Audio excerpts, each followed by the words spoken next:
Okay, everybody, welcome to all four of my followers on my actual play channel. But this is our Masks Arcane game. I've been running a series of mask games set in different comic book genres. This is all sort of like Vertigo DC style magic superheroes in a sort of a city called Crescent City, which is an amalgam of various things, but it is certainly a Southern Gothic city in the US. We are playing under the Gauntlet's community care, inclusivity policies. We are using the X card. We are using lines and veils. We're using script change, as well as just trying to be decent folks to people. And if you don't like safety tools in your games, stop watching. I don't like you. On for everybody else, we're going to go through, we're going to introduce our players and our characters, and yes, we're going to use pronouns as well. So Ash, let's start with you, please.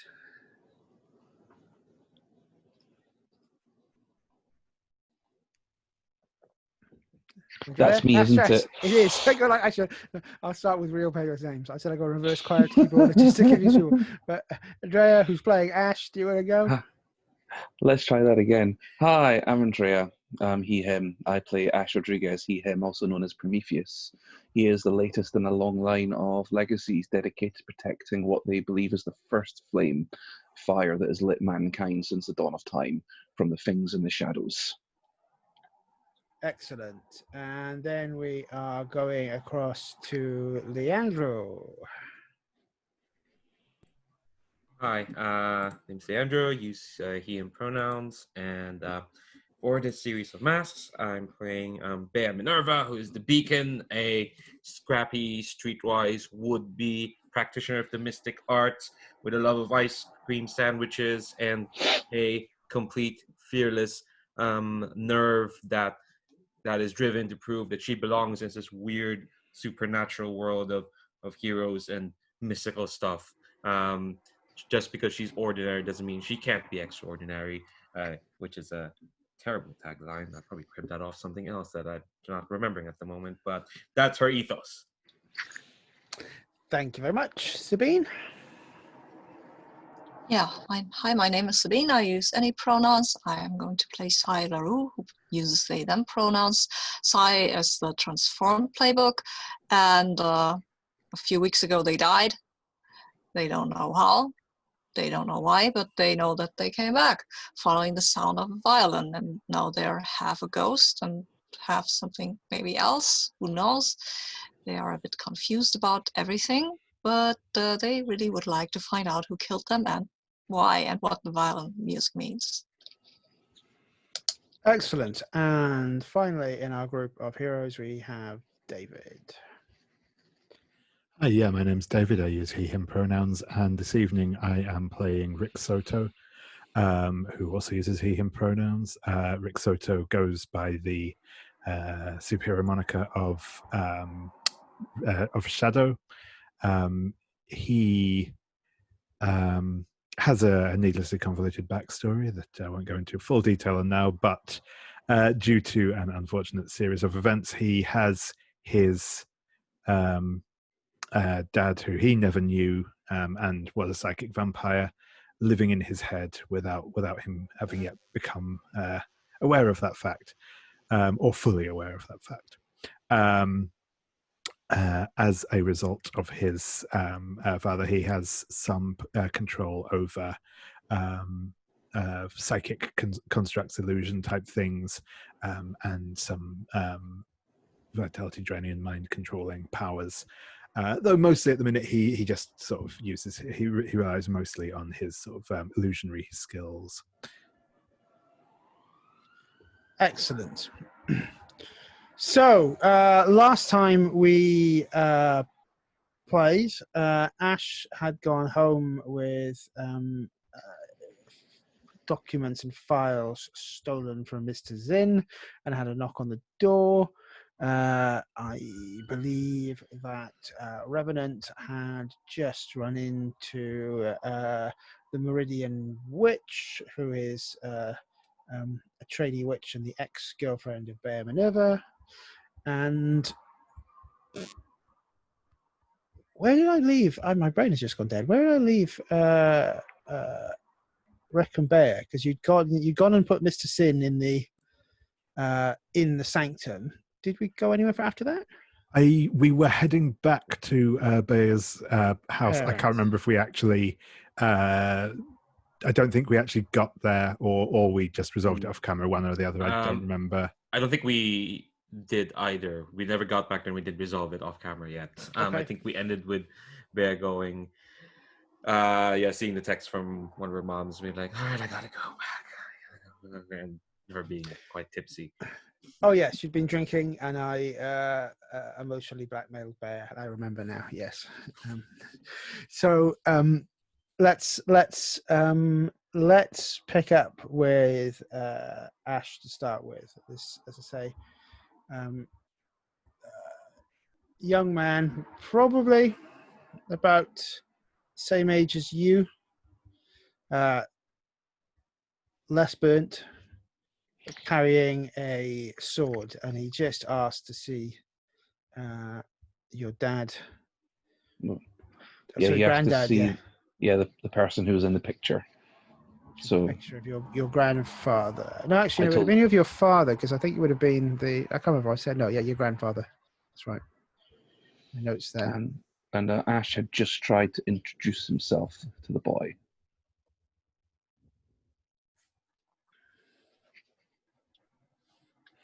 And yeah, he introduces himself as I'm Duke. I'm the current wielder of the Blade of Shadows. And he looks at you expectantly, like you should know what or who that is. Ash will just step aside and gesture, inviting him into the home. He says, nice place you've got here. It's home. We ask that you respect it.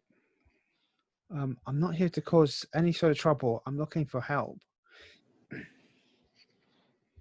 Granddad, this is Duke. He was asking after you. He says he wields the Blade of Shadows.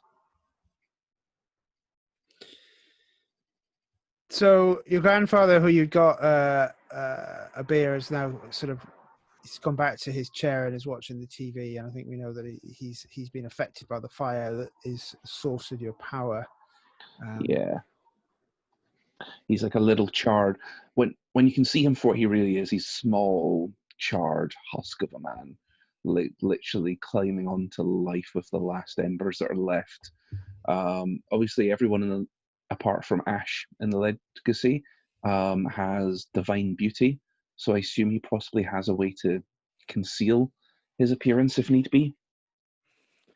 Cool. That's a really nice description, because I think as you do walk, as he walks in, your grandfather looks in a way that he wouldn't appear to you these days, but he looks really, as you say, handsome but elderly.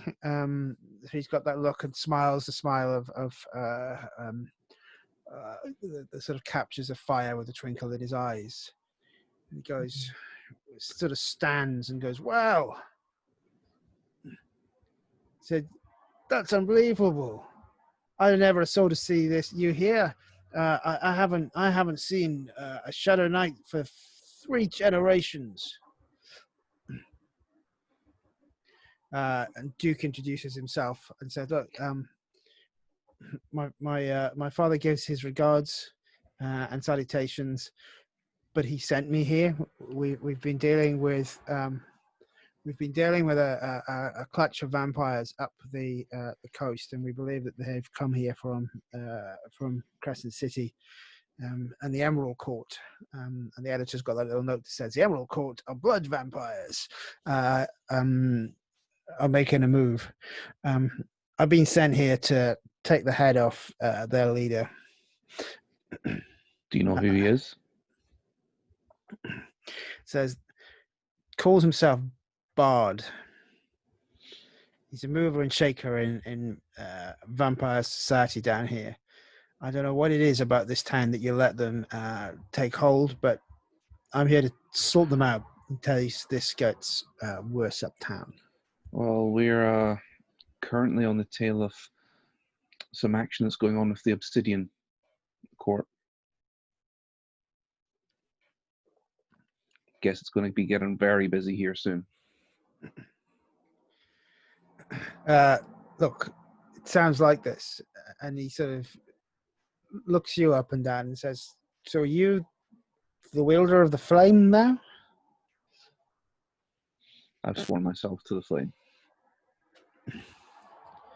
He says, extends his hand out to you, and he says, I'm the Shadow Knight, and I could do mightily with your help, friend. Ash will reach out and respectfully shake his hand. What do you make of this, Grandad? Is this something you want me to follow up? What's the will of the family? Do you just want me to answer, or would you like to pierce the mask or anything? I probably want his answer first. I'm taking everything on face value just now. Sure. So he says, Got no reason to question what I'm being told. Says the Shadow Knights have wielded that blade for 600 years. They're good people. They keep their streets safe, keep out of the shadows. So keep in the shadows. Not like your dad and his glory hounding.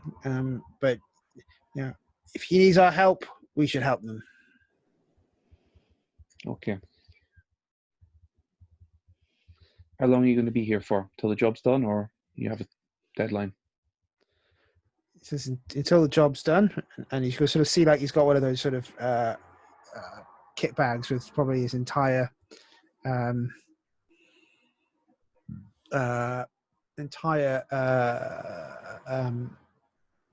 backlog of, well, he said, enough clothes to last him a week or two, and he's sort of looking around with that pensive look in his eyes, hoping that someone's going to let him know he can have a couch.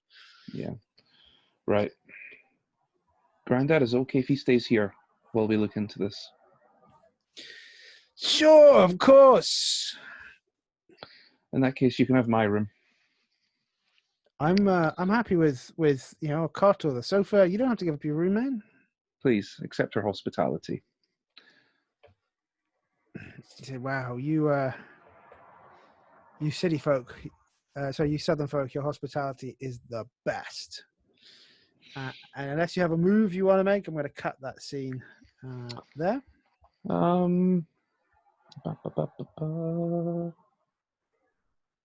No, I'm good. I think I'm happy for it to move on. Okay, so let's move to the novel hovel, which is the bookshop of Bea's mom's. I can't remember if we described it from outside, but let's re-describe it again. What does this frame of the panel look like, Bea? If it's yourself. I think it's like 2/3 of the page. It's like it's like just looking into this like rather this trendy hipster bookstore / cafe / internet place / get on the Wi-Fi because you don't have internet. Sure, why not? And yeah, it's just like this like shot of the front of the bookstore, and just off screen Bea saying, "I can't do it. I'm too slosh to go in. Rick, Shadow, I can't." And then there's like a second panel underneath this. There's a smaller panel underneath, and it's Bea looking really red in the face and hand like covering her face, like, "Can I just crash in your sanctuary and then I can tell my moms I thought about running away, but then I didn't because their love is too pure. Can I just do that tonight?" I mean, sure, if you want to, we can head back in there. I don't see a problem with that, though. It seems like your mums are gonna be worried about you. I was hoping they wouldn't be, but they will be one day. Hey, are you telling him how it is out there, Rick Soto? Yeah, I guess I am. Yeah. Oh, this is revenge for me doing the same to you last week on Friday, is it, David? Yeah. Yeah, everyone needs to remember that influence can be used on PCs as well. The Roll for Your Party is in the safety tab of the book, but I'm just going to throw it in now. And I'll also put the team in there as well. Yeah. So what is the what's the label shift that kind of like represents this? Telling Bea to like, nah, you gotta do this.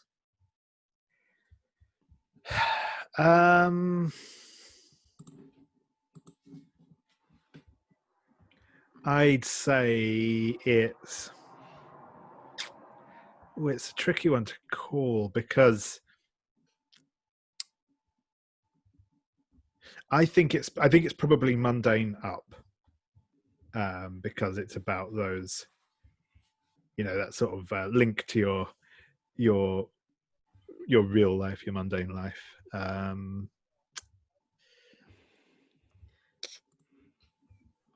Okay. I wonder if it might be.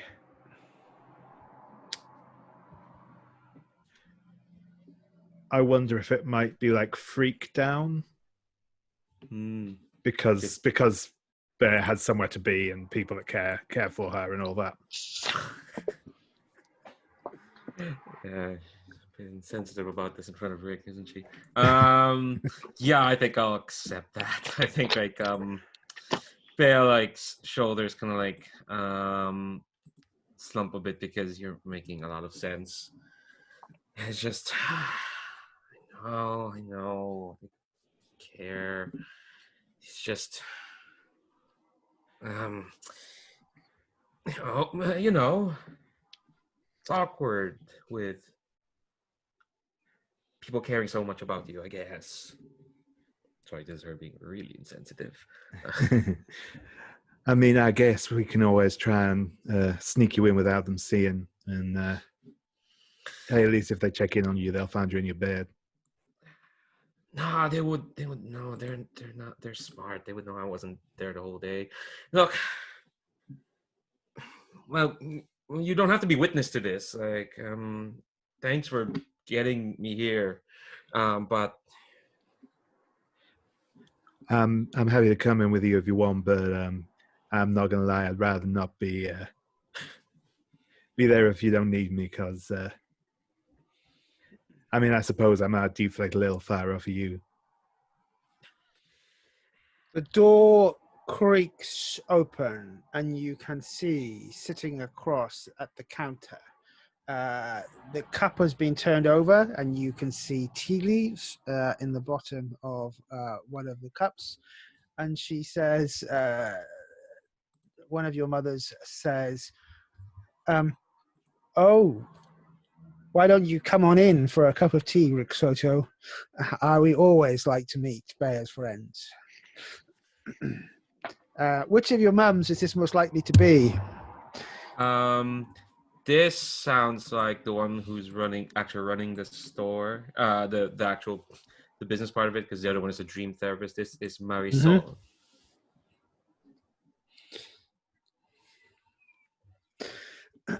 So he said, "We'd be happy to give you." Look, and she sort of pours a cup of tea for you and puts a scone on a plate. Says, "You can come on in." I said, but she takes a look at both of you. He said, "But maybe instead of tea, we should have some black coffee."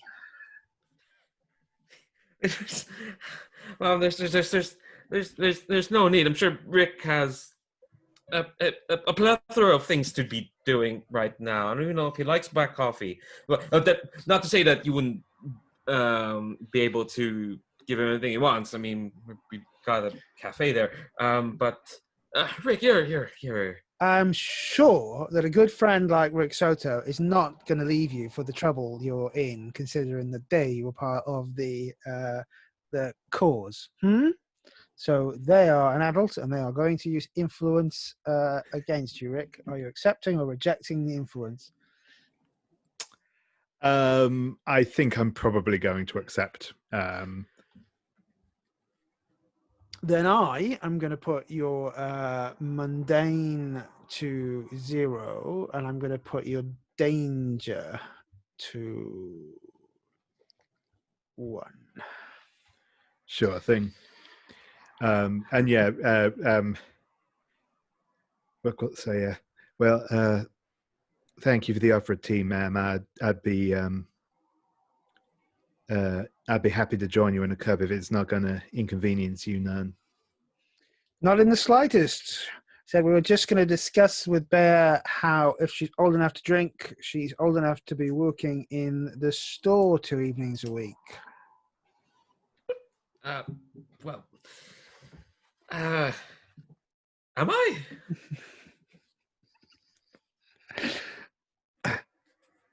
Oh, I think so.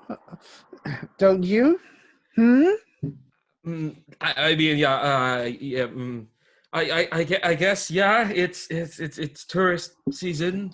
I'm just gonna. Yeah. Yes, Mom.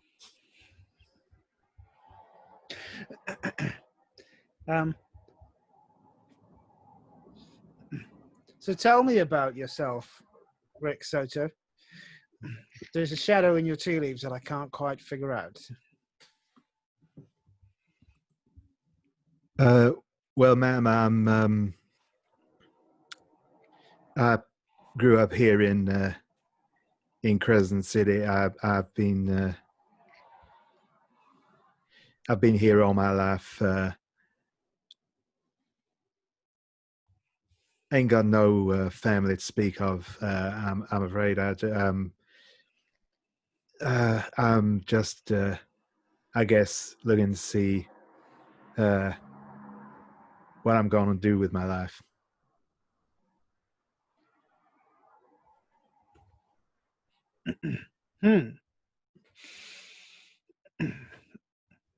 She looks you up and down, and she sort of, I see. I says, well, why don't you just enjoy that tea? Do you take lemon or milk? Lemon would be great. Thank you, ma'am.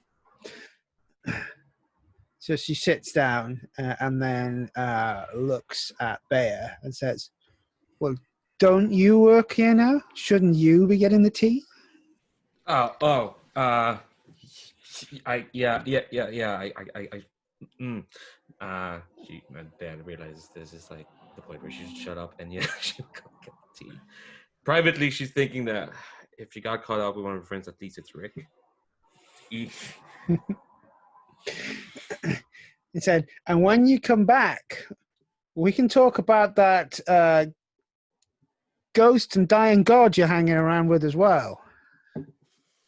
Does she also notice the weird mason jar thing that Bea has? I think I'm thinking so far that Marisol spots all, and she continually sort of drags your ass out of trouble, but usually stops you from going too far. So I think she says, yeah, and said, yes, you maybe want to put your toys away.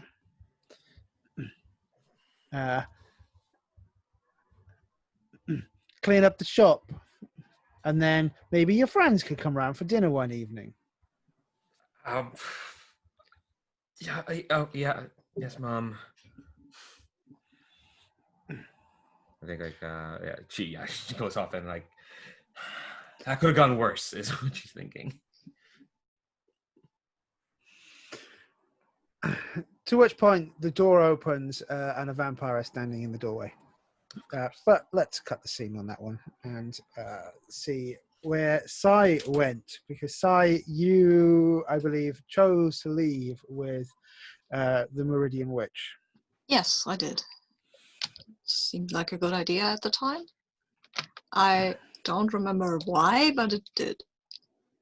She said something about the violin, right? Yep. Okay. Yeah, then totally in for it. So you're taken to a rickety old colonial-looking mansion, which is towards, well, it's out of town now. You have to get your feet. Well, you don't get your feet wet, because she said, "Look, I've got a little spell," and you're able to walk across on water. But this place otherwise would have been disconnected from the land, and you're standing outside the mansion. She sort of casts another incarnation, and you can see magic fields rippling around the building that seem to be moving wards. Is there anything that you would like to do? Probably. Let me look at the moves though, cause I play too much PBTA to remember which move goes where. Hello, can you please move? Sorry. BF doesn't want to move. Assess the situation, I think, is the move that I was looking for. that will give you a chance to scan around the scenario. So Exactly. you're going to roll that with your superior for me, please. I don't know, but I probably will. Oh, I'm very no, I'm not. I'm not Ash. I'm sorry. I'm not that superior. Damn. Okay. Yeah, no. I've got a 5. So, well, see, experience point. On the bright side, yes. Mark potential as you assess. Yeah. You assess nothing as you step blindly in, and the ghost wards come back out. Mm-hmm. And you realize at this point, unless you're let out, this is going to be a difficult scenario. Oops. Great. Okay. What could go wrong, though? They are probably nice. But I'm nervous now. So the Meridian Witch says, "Look, don't worry. It's just defenses. You can't let ghosts... Apologies, because that probably came off a bit, specious. But ghosts shouldn't be allowed... I'm going to shut up. We're going to go in there. I think I'm only half a ghost, though. I don't know. I'm not an expert, I guess, on anything. I think that's why my mistress wanted to speak to you, is that maybe she could help in some way. She said she knew what you were, so she's opening the door and wandering in. Look, I'm sorry if I'm coming across a little bit. I'm tolerant. I'm sorry. Hey, I hear that you hang out with Bea Minerva. I mean, I know Bea. Yes. How's she doing? Fine, I guess. She seemed pretty. She had her stuff together, I guess. So, like, don't tell her that you've been hanging out with me. She's yeah. We used to date, and it didn't end so well. Okay. I mean, I'm kind of her friend, and that was weird now. Oh, shoot. I should have made out sure we were friends first. Look, if we're not friends, you tell her what you want, but I'd kind of like to be your friend as well. Look, I don't even know what your name is. That is kind of weird, to be a friend with somebody who doesn't tell you their name, right? She sort of says, "Yeah, you're right. Look, I'm Sherry. Sherry. Okay. Sherry Camo, and I'm a witch trainee." Okay. Isn't that an apprentice with? I probably read too many fantasy novels, right? I work for the hanged lady, La Femme Pendot. She wished to see you. She had something in the cards. and she said this moment had been foreseen. Okay. It gets really spooky when that happens. I think I've dreamt of her. Huh. I might have. I don't know. It's weird. I don't really sleep. And that's where you open the door and you see the woman inside, and she's got say a black veil over her face and says, do the dead dream is a very interesting question indeed. Please come on in. Welcome. And we see this woman, and she is covered in, the room is high Southern Gothic. It is black and red. She is sitting at a table with a black silk cloth and white bone china tea. She has tea set. She has tarot cards, which are again, if you weren't sure, you probably think they were made out of some sort of leather. And she is carved in black silk and an ornate black mask. She is so goth. I think Sai is a bit, or is shuffling their feet a bit. Like, this is not a setting they're very comfortable in or have been very often in their life. So, yeah. Ooh, yes, that's very goth. And I say, hi, thanks for having me. Thank you for dreaming of me. It's how I found you. Oh, yeah, that I didn't do that on purpose, though. I mean, I'm here. I think... Probably not, but I doubt that you have any idea of exactly what you are or what you can do. And it would appear inevitable that upon the moment of your resurrection, you happen to fall into the company of one of those dying old gods. Yeah, okay, I guess. Is that a bad thing? Depends where you want to live and how you want to live. Sai LaRue, do you belong to the hidden world or the world of heroes? The two don't tend to go well or hand in hand. Okay. I guess I don't know yet. I mean, I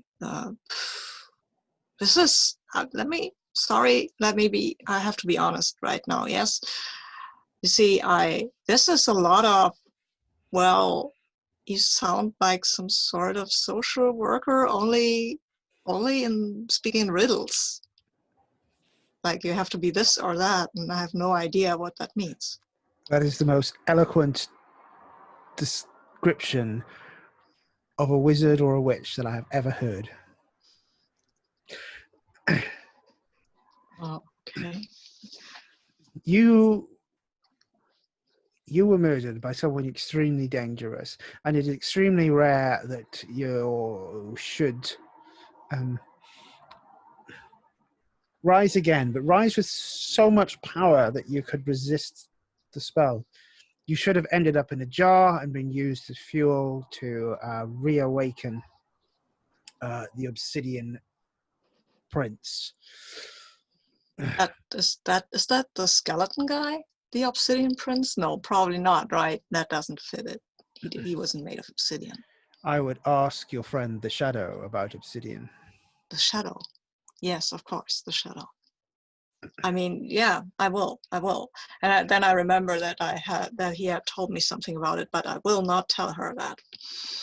But she might see it. That's why it's like, oh yeah, right, okay, yes, sure. I'll yeah, when it comes up in conversation, I guess. I have decided to train you and give you answers to give you the best chance of survival against what is likely now hunting you. Now that's mighty neat, mighty nice of you. I think Sherry leans over and whispers into your ear. It is. She normally charges. So I'm afraid of that. And I would like to pierce her mask at that point because, I mean, come on, nothing is free in this world, right? It's not that. That's not how it works. And pierce the mask is probably something I'm not good at. Mundane. Mundane, yeah, it's something I'm not good with. And so, yeah. Oh well, maybe I'll get more XP. It's also fine. No, I've got a 10. Haha. Okay. So out of 10, if it is you got no minuses, that's 3 questions. Yeah. So I think what are you really planning is the long-term plan, right? That's She wants intend to do is the short term. Planning is the long term. I'm just wanting to know which is which. Look, I'll give you if you're asking for long-term plan. Yeah, I'll give you that. That's what I'm asking for. She sort of like crosses her fingers and goes, "Very well."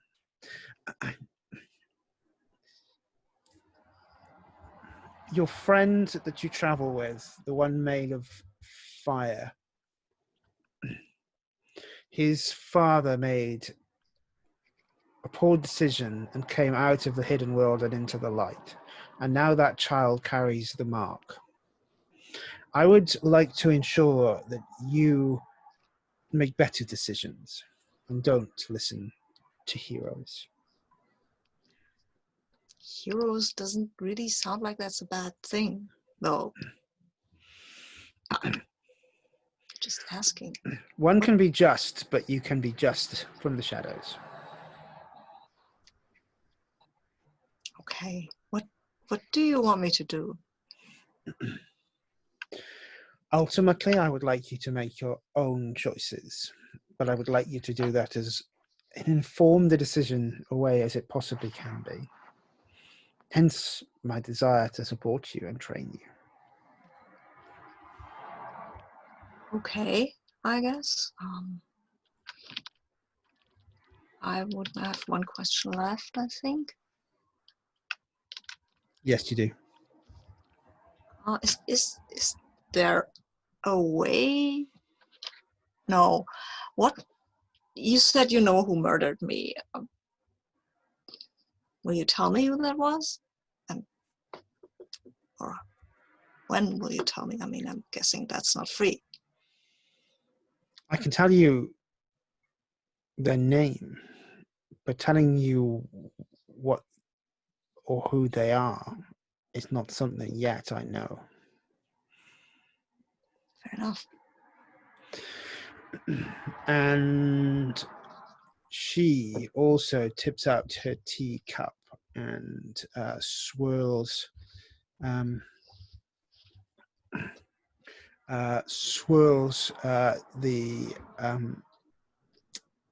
leaves. Her leaves don't stay still. They take on shape and form and color and wisp up. She throws them into an incense burner on the table, and a figure of a motley and terrifying looking jester with a cape of blades is revealed. It said they called themselves Merry Andrew. Okay. Well, that is that what they really look like, or is that kind of symbolic or something? That's what they really look like. They are an assassin. Uh-huh. And if there's one thing that tends to annoy Merry Andrew, it's when those that they have been told to deal with don't stay dead.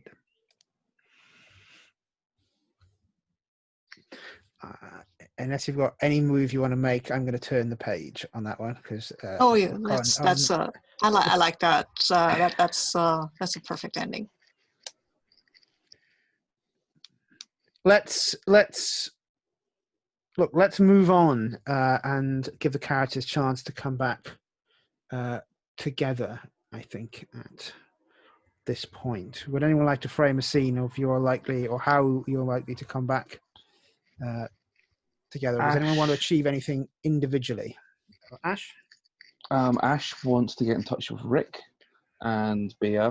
I'm a bit unclear how Ash can get in touch with Sai, but there must be an established connection. I don't know if Sai has a phone or... I think they have a phone and probably their old phone and their number is kind of in there. So yeah, I guess they have a phone. Oh, awesome. But yeah, Ash wants to try and get everyone together to discuss one, what was found in the scrolls, and two, the temporary addition to their party in the form of Duke. Special guest star. Special guest star. Where do you meet? Oh, what's a good place for people like us to meet? Graveyard, spooky bookshop, Starbucks. It's like that, or like the library, or there must be like a.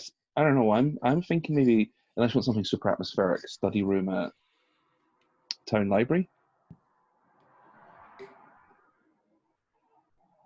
Yeah, yeah, nothing incredibly atmospheric. Yeah, study room in the local library. Yeah. Although I quite like if it's maybe one of those like really old-fashioned libraries with the big like metal walkways and wooden bookshelves and stuff.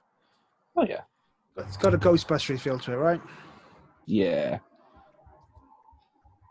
It's the kind of place where we can just like be in a room doing our own thing, and everything is quiet, and there's probably not a lot of people peering or prying because people go to the library for very specific reasons. They don't pass through. They don't get curious. Does that work? Yeah. Cool. Yeah. So it's like a study room there. So it's got like a big old oak table, very marked, lots of graffiti scratched into it. There's probably a whiteboard, which is now an off color of sepia because of a couple of decades of marker pen that's been smeared into it. Tall ceiling, big windows that maybe overlook the side of the building. Like big sort of Gothic windows. And on the table, there'll be like unfurled various scrolls that were taken from Mr. Zim.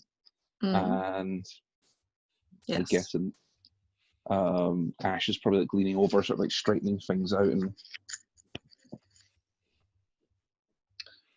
looking for specific references. How to ask? Well, as I say, you do see as well. Duke, the Shadow Knight. They're in the best Dean Winchester looking leather jacket, but there is. Oh, God. I kind of got that feel from the picture. Dean Winchester or Angel. But they've got something wrapped in cloth on the table. But if your character's likely to spot or sense magic and you want to do anything about it, let me know. I mean, I'm likely to spot any kind of dream or ghostly energies, but I don't know if I'm able to sense magic per se. Mm-hmm.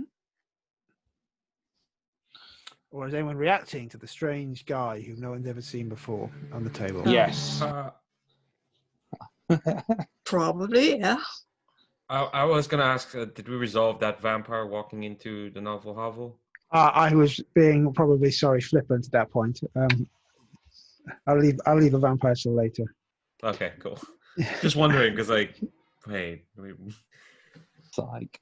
maybe there was a vampire in the novel hovel. Maybe there's like a mysterious panel at the end of that page of just this person who probably looks like they probably shouldn't be there because a panel highlighted them out of the crowd. Yeah, just watching you. But they do like they do like the tea and the scones that your mother makes. So God, if they start watching me and watching Bea, well, I'll just sleep. I'm gonna like, we can't go into that territory.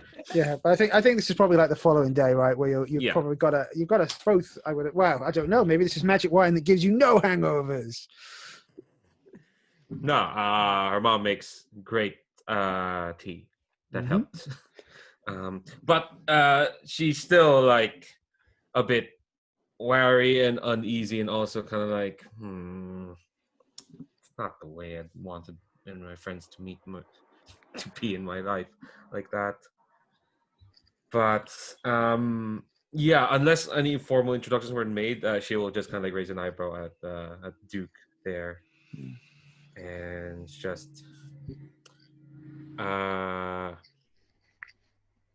do you care to explain yourself over there? Oh, hey guys. This is Duke of the Blade of Shadows. Duke. These are my good friends. Howdy, I'm from up the coast in New Hope City. We had a vampire problem which we think started here. I'd come to sort it out. And is the Blade of Shadows some kind of gang or organization or something like that? We're an order of knights who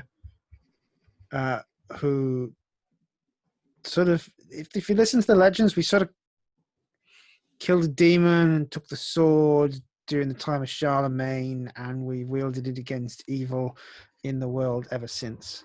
I am the latest knight of the shadow and carry the blade. You haven't heard of the Blades of the Shadow, Sai? They're like what you just said. Oh man, they've been responsible for some really, really fascinating incidents over in Europe. Where, Is it for where you- real? well, according to the Scuttlebutt, that's the name of the forum I go to. Were you the ones who sank those 3 Spanish ships that were they were making their way to land on New England? Was that your lot? I look, you can't, but there's always context to these things. And he looks you up and down and says, maybe we could discuss it over a beer sometime. Well, I don't know if you can keep up with my tolerance over there, but I wouldn't mind it at all. You can tell me more about this context that I'm clearly missing. It was full of Emerald Court vampires. We thought them landing was probably not the best of plans. I think Bea's like, she's almost like bouncing on her seat, thinking, like, "Ooh, Emerald Court stuff." Okay, So, cool. before we begin, Duke, do you maybe want to give us some context as about what's happened in New Hope City and why you've come down here?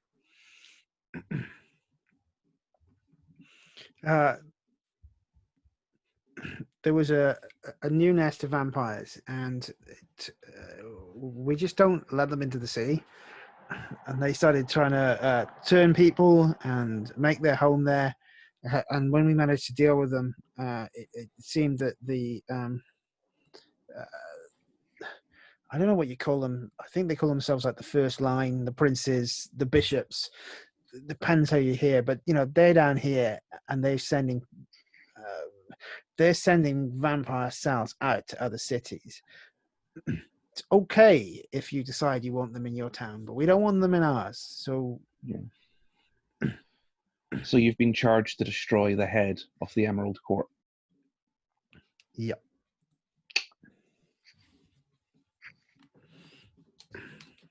Well, if they sent just you, then you must be really capable. Or you're really short-manned. It's cool, we get it. It doesn't react to either point. Now, And Emerald Court are trouble. I'm sure it wouldn't hurt to bring them down a peg or two, but going straight for their head, that might be more than we can manage. remind me, which ones are the emerald ones? Blood. Oh, okay. Maybe the ruby ones. Forget it. And we're helping, I guess, Ash? I mean, if Emerald Court are causing problems based in the city, like, we should take some responsibility, right? To understand what's happening and try and help resolve it. I mean, yeah, I guess. His order and my granddad go way back. I guess our orders have known each other for some time, and I said I'd help. Okay. Maybe we can help. Because we've got Okay. some vampire issues of our own, and Ash will start stretching out some of the scrolls. Like, I can't really read most of this, but luckily there's a couple of post-it notes that are in English. Seems to be the Obsidian Core have something going on, and they seem to think that you might have a relative, Rick. And Ash will slide over like the paperwork that has that photo of the girl and the question mark that just says related. I mean, it's certainly possible. My mum died when I was born, and I never knew who my daddy was. So it's possible I've got cousins or hell, even a half sister or something out there. This is all Sin stuff. Sin was wanting to bring back the Obsidian Court, and I think he's maybe got some new leads. And also, I think he's got something working for him. He's not the kind of get your hands dirty killer. Well, there is this assassin that this Tom Perdue told me about. I think the one who killed me, actually. Must have worked with Sin, because I should have gone into one of the jars, but apparently I didn't, for whatever reason. And I mean, if these chuckleheads are working to bring back the Obsidian leader, prince, king, whatever, I am really, really interested in stopping them permanently, preferably. I mean, if there's this assassin, it's not just killed you. It's killed 4 other innocent people. Yeah, right. It's called Mary Andrew. That's what the name I got. It looks like a jester with blades in his cloak. And I think Rick just produces a deck of cards from seemingly nowhere and starts shuffling them one-handed and riffling them and flipping them and stuff, and says, "Well, Duke, how about it then?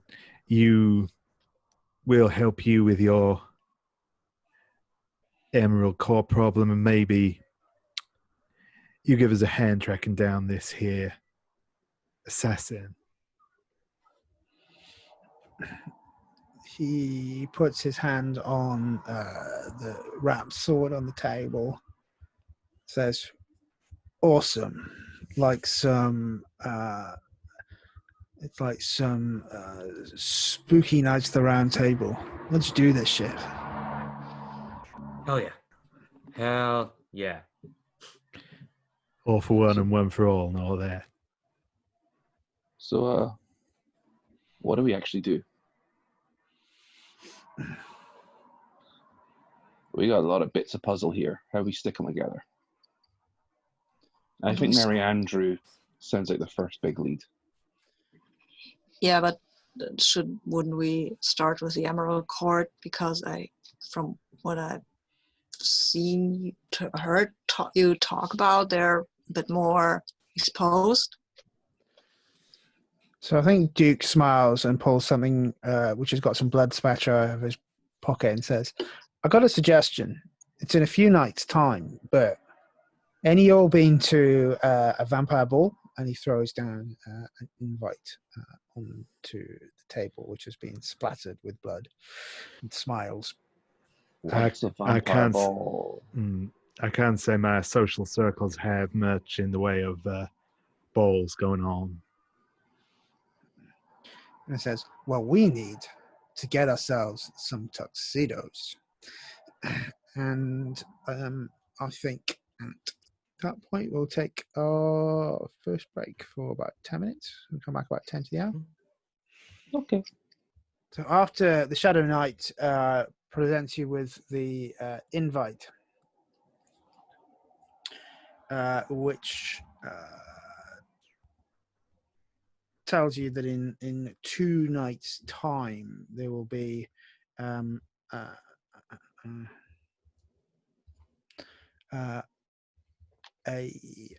ball in the city. Does anyone want to do anything before we get to that point? I might want to ask somebody to help me out with clothing stuff because A, I don't have a lot of money, and B, the clothes that I'm wearing are kind of part of me. So, Is there any plan beyond we're just going to infiltrate their gathering? Well, that was sort of me asking, do you have a plan, or are we going to go in this place in the dark style and you'll figure it out as you go along? I'd definitely like to do a little bit prep. Sure. Other folks got stuff they want to do? I mean, we Nothing in specific, but yeah, we can just try to find out stuff about the Emerald Court before we go in. So why don't we split the party in a different direction with whoever is helping Ash on their scouting, and whoever is helping Sai pick out duds for a vampire's ball, or any other scenes that anyone wants to put in place. Who's going to get fancy duds with Sai? Yeah, I'm certainly up for that. Seems to be a very well-dressed person, so yeah, thank you. So let's move the clock on about 24 hours then. Where does Rick go to take a semi-translucent ghost kid to find duds?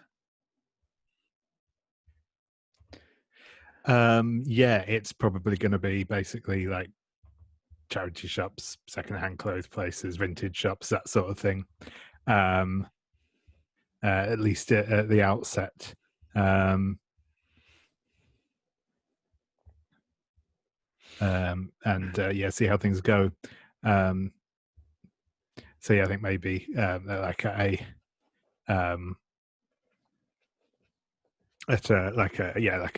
charity shop sort of thing, and you know, I think Rick sort of picking through the I think there is like a rack of like tuxedos and stuff, but they're all like incredibly 70s.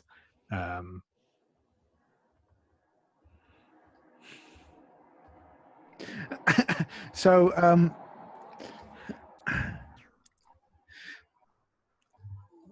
as we sort of set that scene, as we can see, we can see Rick trying to find probably not the most fashionable of clothes. What is Sai looking for? Sai is wondering how to take off the hood of the hoodie, which kind of doesn't really work because it's part of the ghosty thingy. So it's like, Rick, I don't know how to get out of these clothes. They're kind of always been there since I got out of my grave. So. Well, that's certainly an invitation. And I didn't mean it like that. I mean,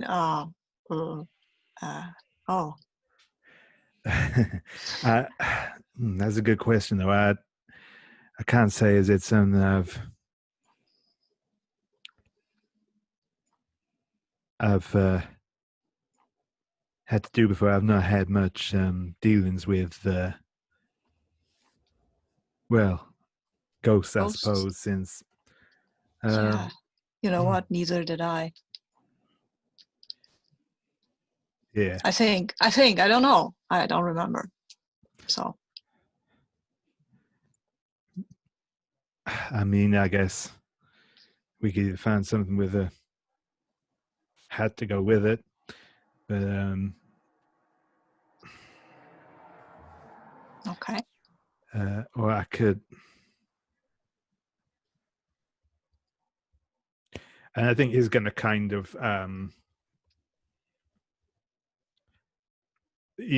consider for a moment and say, I mean, I could try, I don't know what you call it. He waves his hands about. I mean, I can work with illusions isn't quite the right word. I can make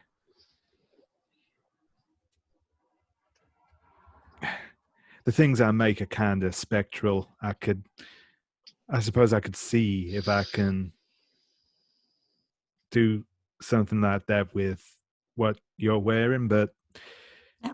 I mean, I'm kind of spectral. Exactly, that's what I was thinking.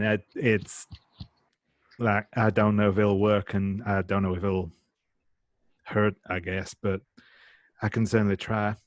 Sure.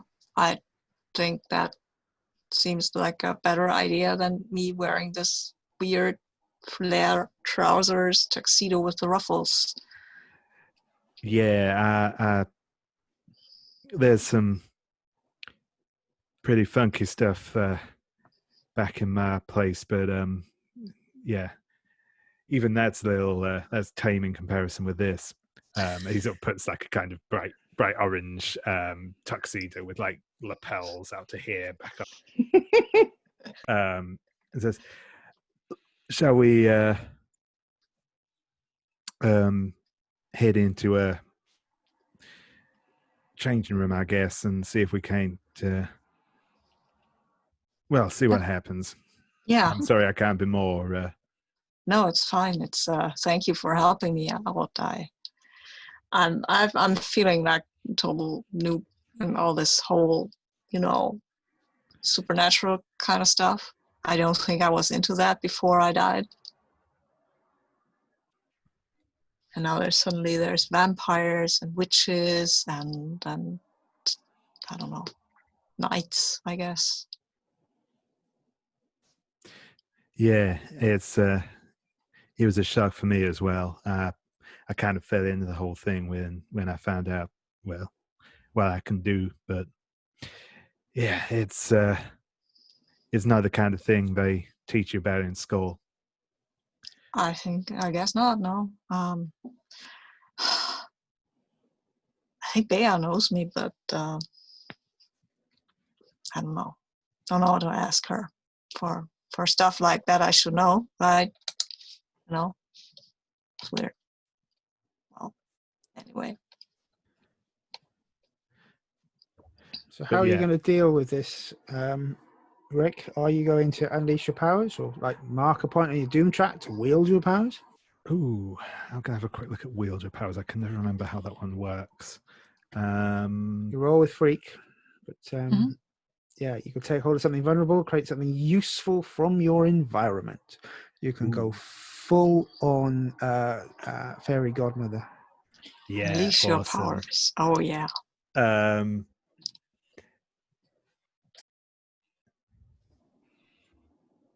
Yeah, I think I'm going to go for wield your powers. That sounds fun. So I will mark a point of doom.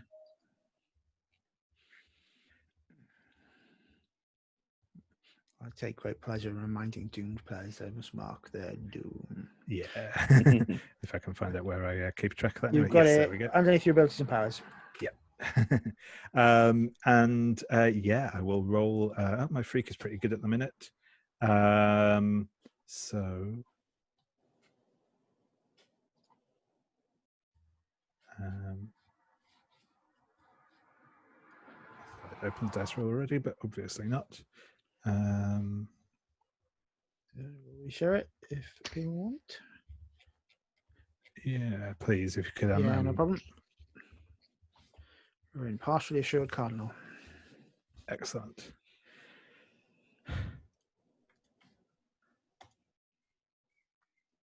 That is an 11. So you get to choose 2. Yeah. So yeah, I'm obviously going to choose create something useful from my environment. And I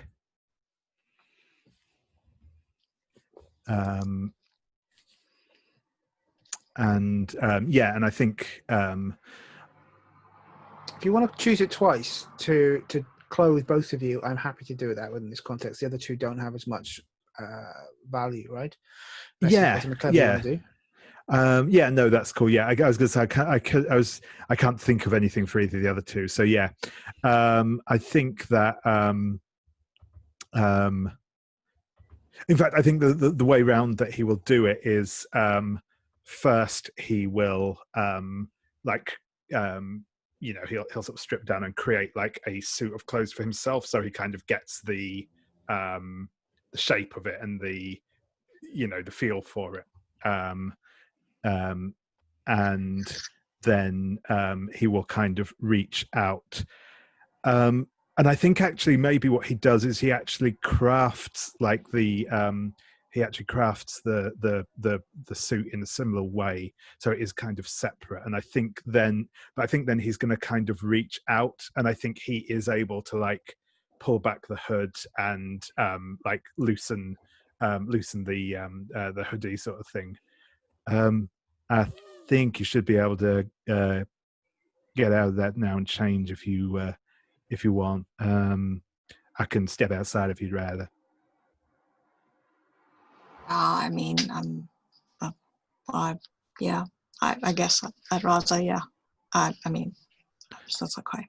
Sure thing. And yeah, he'll step outside the changing room. And I'll change into what does it look like, that tuxedo thing? So I think it's kind of I think that the it's black, but I think it's like that black that has a kind of a bit of a almost like a sort of silvery sheen to it, not like in the way that like kind of a cheap suits look, but it's got that kind of almost like silvery thread woven into it. Cool. It just gives it a bit of sparkle. I think the shirt isn't like super over the top, but it has like a quite a wide collar, and it's already got the bow tie is kind of integral to the shirt almost. Bow ties are cool.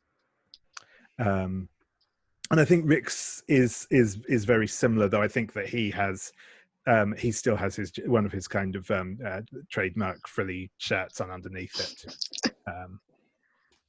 Cool. Thank you. That is wow. You're really, really good at this, actually. Well, I used to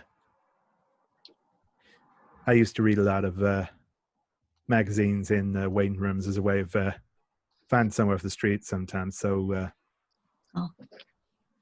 Yeah, well. Thank you. So let's move on. I presume you've accidentally raised on something to raise your hand in the chat. Sorry, into the video window, Prometheus, or do you have a question?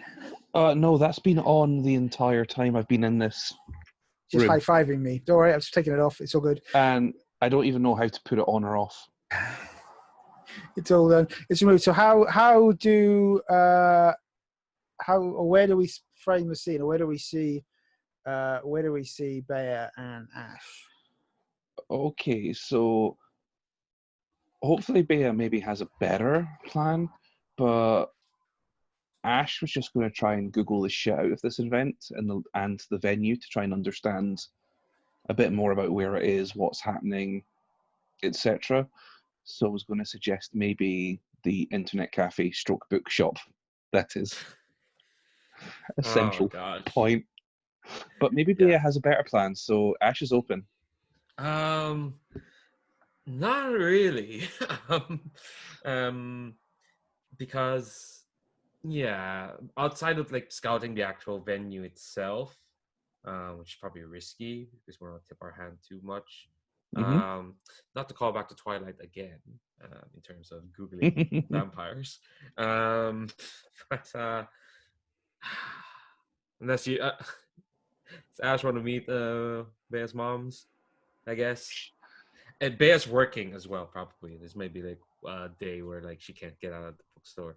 I think you get like probably like we get the same shot of the front of the bookstore, but the dialogue, the captions is Bea calling you saying, so I know we're meant to like meet up and scout the place, but I messed up my calendar and I'm kind of working right now. You could come hang if you're working. Not into you. Yeah. When you say come hang, does that mean I have to pay for the coffee, or you do me a solid? I do get a discount, I guess. They won't even let me have like proper free coffee. I have to. It's fine. What? It's fine. It's fine. What? No, it's out of my. It'll be out of my. It's fine. Do have an employee's discount, so even though it's out of my paycheck, I'll be fine. Yeah, I'll be there.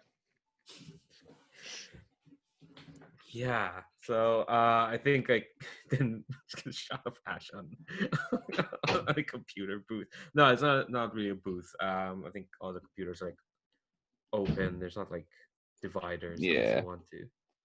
No, I think it's just Ash is sat at a computer, like he's in his sort of like comfortable jeans, hood up.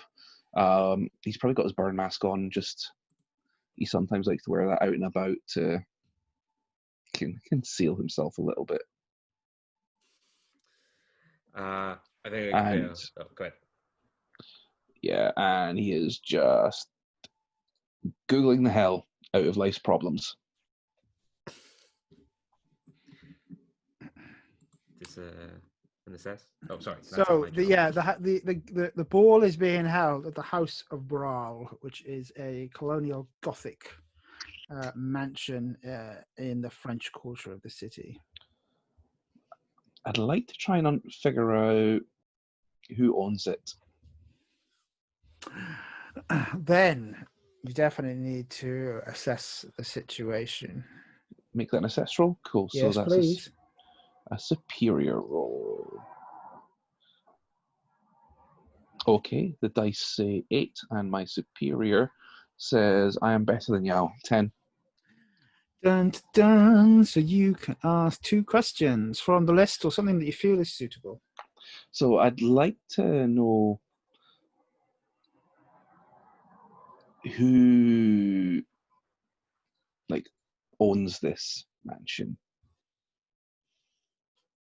Like, is it an individual? Is it like a heritage or the state? Yes, it's technically was bequeathed to the state by the family who owned it over a century ago. but it's only open certain days of the week to the public. Okay, is it almost like a heritage site sort of deal? Yeah. It's got 4 stars on TripAdvisor.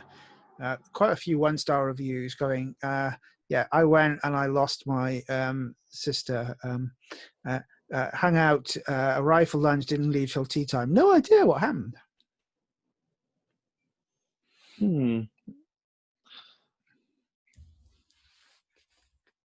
Does Bea have any suggestions for a question I could ask? Ooh. And like, I'll be like feeding this back to you as you sort of like brisk past on your duties and on your. Yeah, cleaning tables, picking up cups, all that fun stuff. I guess like, would you be able to find out what the house has been used for recently? It's used for weddings, bar mitzvahs, private parties, political and business functions. And tonight, when you sort of check into the documents, it's being held as a closed event for a Renaissance Fair Society. LARPers.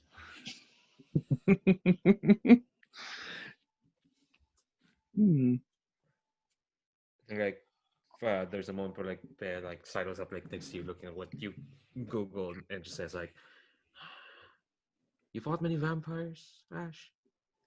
Just when we got together, that ordeal. Like, you know, don't really know much about vampires. Yeah, and we're about to like go and dance with them. That's Yeah, hang out and be buddies with a community who, one, either will not know who we are, so be suspicious, or two, will recognize Rick and be suspicious. Well, if we're lucky, Rick might be their long lost heir, or I don't know, their. Shit, yeah, he might actually be able to smooth things over if. That's if we're lucky, though. But what are we going to do there? God, I've this feeling that Duke is going to use it to try and kill whoever's running the show. Like, he seems like a nice kid, but just something impulsive about him. I didn't bring it up when we were meeting, but you know, I mentioned I've heard some stuff about Blades of the Shadow. They're uncompromising dudes. That's what they are. Well, when you're up against something like vampires, you kind of, especially with stuff like the Emerald Court, then this is just stuff he's told me. One tends to be like all or nothing about it. Right, I get you. Yeah. No, I can understand that. They're single-minded in their duty. Yeah. Which leaves not a lot of grey area, right? Yeah. It's either you stand against darkness or you don't. I mean, the light abolishes all darkness, but that's just something that's nice to hold on to, you know? That's your strategy, that's your mission statement. I mean, the truth is different, right? The reality, what we do, where we live, how we get by. I think like Bea like kind of looks at you like quizzically, and I guess like she's wondering if like you're talking about yourself or Duke. Can I pierce the mask? Actually, sure. That's okay. Might as well. I've got hella mundane. Yeah, it's a 10. Cool. Go away. Ask the questions. Yeah. Whew. What do you want me to do?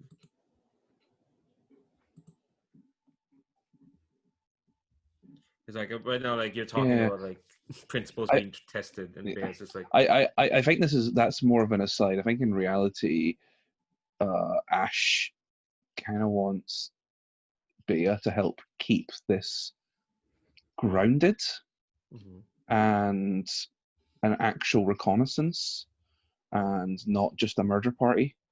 mhm. Yeah, I mean, yeah. that's really what's going through his head Okay. is like clearly going to have to watch vampires and possibly also watch Duke at the same time.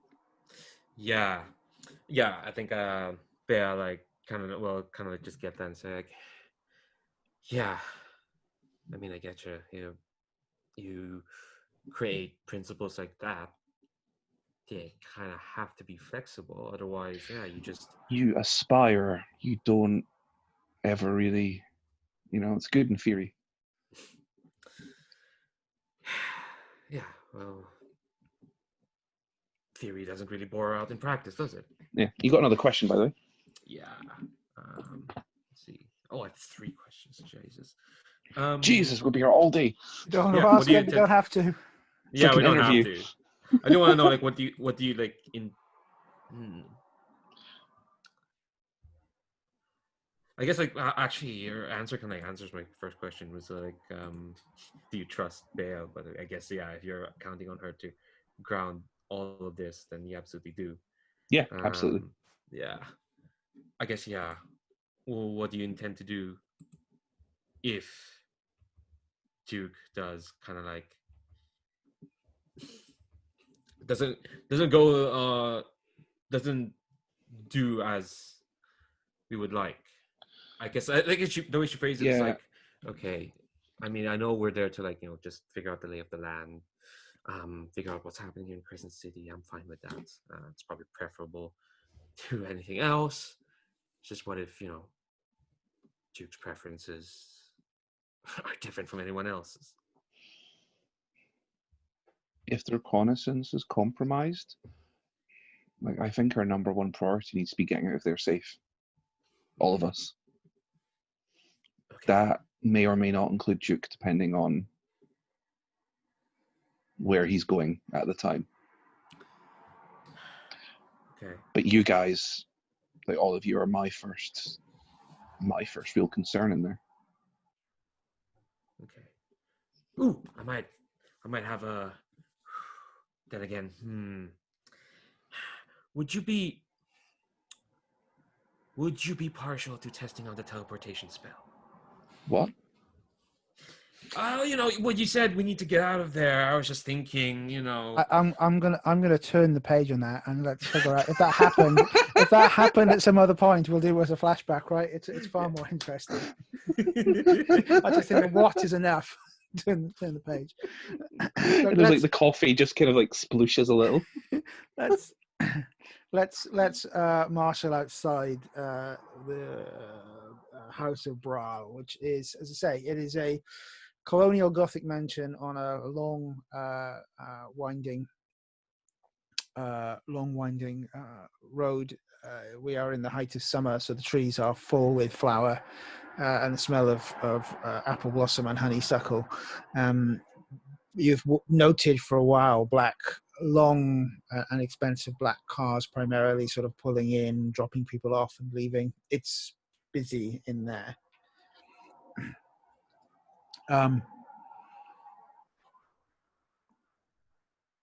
That's the point that Duke arrives, and you can see they're dressed in a tuxedo, but wearing a leather jacket, and they have a plastic superhero mask. It looks, and he sort of looks at all of you, and he says, "Where's your masks?" Actually, Ash has stood there in a very nice, clear-cut suit, the kind of thing you'd wear to, like, a nice night out drinks, maybe an interview. It's not quite that formal. It's the open collar. It's sort of a very dark navy, and he has like a Phantom of the Opera mask. Yeah, it's wearing regular sunglasses, not her mirror ones, because she thought, it'd be disconcerting for the vampires to not see the reflections in her mirror sunglasses. So but she doesn't have a mask. She just has regular sunglasses in the middle of the night. And she is wearing her prom tuxedo, which is the only fancy thing that she has. And her bow tie is untied because she doesn't know how to tie it herself. She had to get Sherry to do it for her last time. So it's kind of it. And also, she didn't have time to like iron it all out, so it's all a bit wrinkled and looks messy. And she's like, these aren't enough. Should I have sprung for something fancier? Duke says, it'll be fine, and smiles, but sort of ties your bow tie for you and says, but maybe we should leave the late night lounge singer look to a little bit later in the evening. Yeah? Sure. Hold on. And I think once he's like done tying, like she takes out like a piece of paper, kind of like flaps it like a Polaroid picture, and then it pops into a mask. It's this. Hold on, find this picture. It's kind of a fancy, covers half of the face kind of mask, worn by this character from Cucumber Quest. So like yeah, there's points. It looks regal. It covers half her face. Awesome. Yeah, and it's like, how about now? It's like, whoa, spooky, regal, looking like a real wizard. Such a flatterer. She doesn't say that. I say that.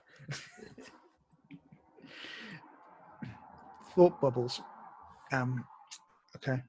So you approach the front door of the mansion. The thing that is guarding the door is all pointed ears and sharp long face and archetypical Nosferatu fangs and pointed claws. And it looks at you approaching. And it says, I haven't seen you here before. Who are you? Where's your invite? I poke Duke in the back. I'll lean and say, don't worry yourself, friend. We're debutantes, you could say. And I'll give Duke the nod to hand over our invite. Okie dokie. You pass the invite across. They look at it and says, why is there blood on this? And someone's going to need to provoke them to buy your story. Or equivalent special move if you do have such a thing.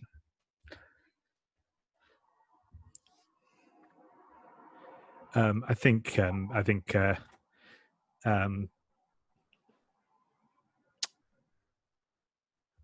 yeah.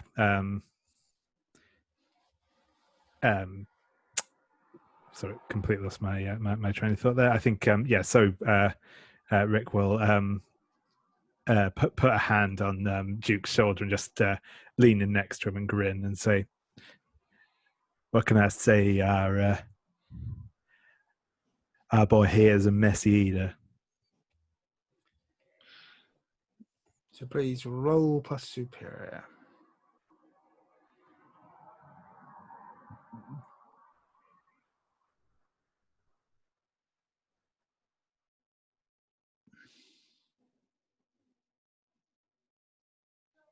You're muted, David.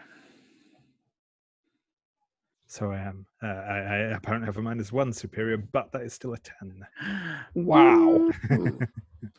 There's something wrong with Mask's dice rollers at the moment.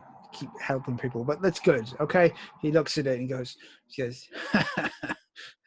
says, you knew vampires and your embraced ways. I remember what it was like to be young like you. Pats you on the back and goes, you go on in now. Enjoy yourself. He looks at Ash and says, don't I know you from somewhere? I've got one of those faces. I'll give him a wink, and you can sort of see the scars, like they're actually just creeping out from underneath the phantom mask. He goes, ooh. He said, I lost my broodmate to fire. Sad. Going in. And then you enter sort of a big ballroom, palatial in style, which has got various well-dressed individuals inside. Fundamentally, there are three very distinct looks. Those who have got beautifully pale skin, which is sort of alabaster-like. Those who are Nosferatu-like. And those who have sort of fragmented and almost dull childlike faces with black eyes and slightly, I suppose, Japanese horror-looking visage to them. You think, from what you know, and I think definitely that Bea would know this, is the three courts do have a very distinctive look to them. What does the team do? Oh. Dear goodness, I want thank to. you. Go ahead. As I say, I want to find somewhere where we can just relax for a minute, Sure. just out of the way, off to the side, where we can clique or whatever. Would like to assess the situation because I think I probably roll badly, but I think that might be interesting as well, right? So I'll just go and roll. Yeah, I rolled badly. I rolled a 4. So yeah. Damn. So Dice we're like me. identifying here that Sai is not really the. I'm not good at assessing situations. But take the potential, and yes, there are talking back and forth. There is definitely what appears to be punch bowls full of blood, various bits of satanic paraphernalia. I think this is the point, by the way, Bea, that you notice your little handbag has been filled with a steak, some holy water, some garlic, and some Buddhist texts with a note from one of your mums saying, be safe, don't be back late. Jesus Christ. I think I button up the bag really tightly, and just well, we're well equipped for tonight, friends. Just in case, just be weird stuff's probably gonna happen. Just be sure that I still have this bag by the end of the night. And I think well, you're off on your side. Was there anything people wanted to do other than assess the situation where we're off on the side? Was that something you were trying to do there, Prometheus? I think it's just kind of get our actual plan of action together. Like, so guys, what are we going to do? I think Mingle, I guess. And talk to these people, find out some stuff.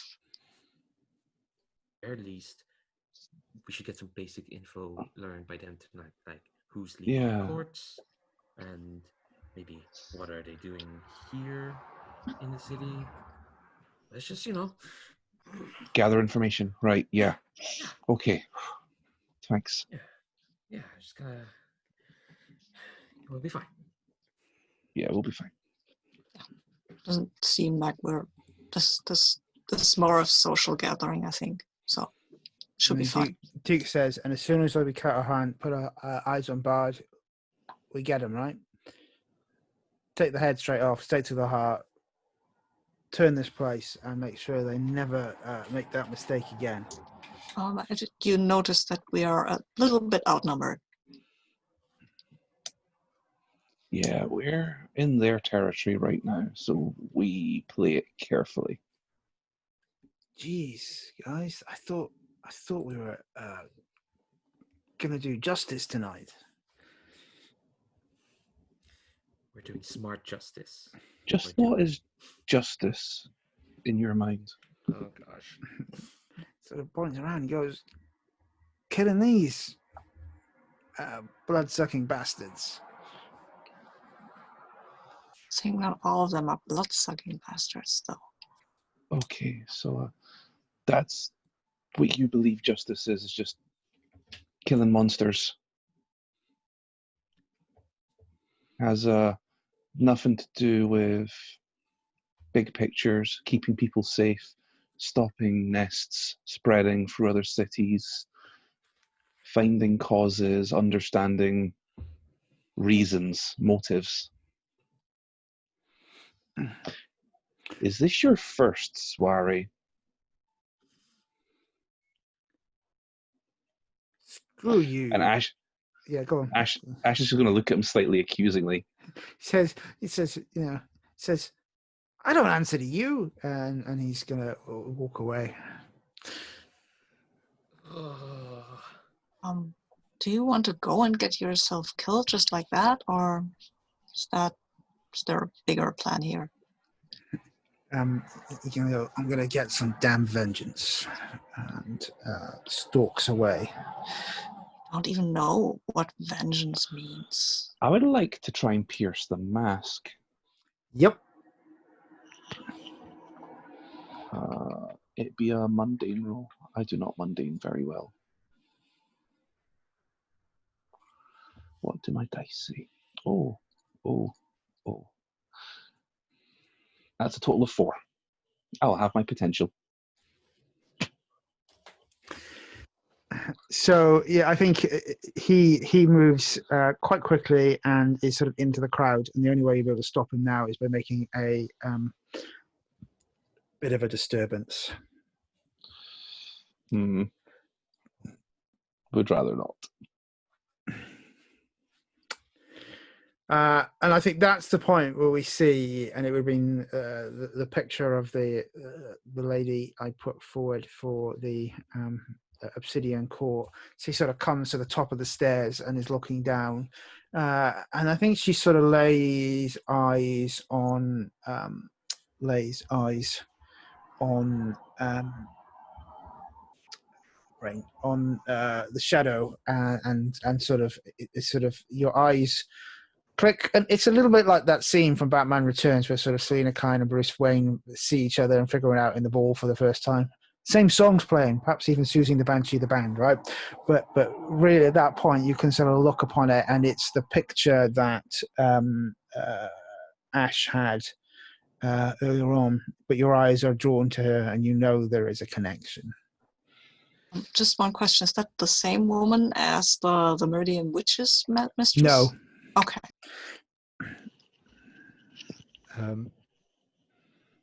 And I think, obviously Rick will notice and say, well, it looks like, if nothing else, we'll be having us a family reunion this evening. Oh, shit.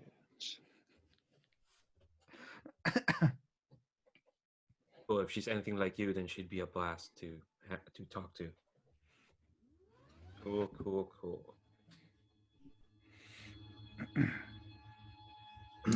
Well, I'm going to go introduce myself. I may as well get it out the way before Okay. Do you need our new friend makes things interesting for us all. But yeah, if you want to come with Bea, I'd be. He'll hold out an arm and say, "Well, you can stick here with the others and see what happens." I think Bea would, but consciously, who hasn't hung out with Shadow so far? Ash hasn't, I think.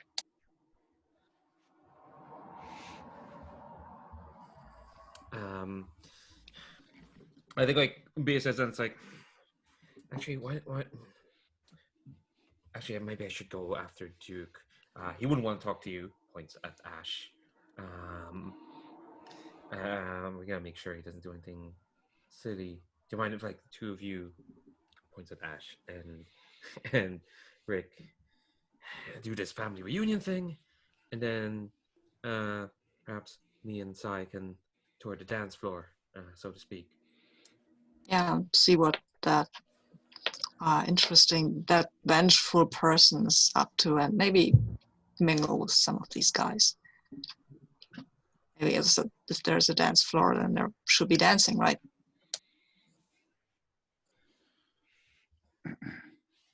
Yes, there's definitely dancing. Yes, let's go to the scene with let's go to the scene with Shadow first. So you're walking up the stairs towards her. Frame how we would see this in the comic book. Yeah, I think Shadow is going to be is just going to sort of like walk across the hallway and up towards the stairs. I think actually I didn't mention it before, but I think he is also wearing a mask. I think he's got kind of a I think it's got like kind of black feather. It's sort of black feathery, pointy, sort of Venetian style mask. But yeah, he will walk up the steps towards the lady, and he won't actually bow, but I think he will kind of sort of nod his head in a sort of say good evening, ma'am. I don't believe I've had the pleasure before. She says, I feel that I should know you. I am Sister Sin.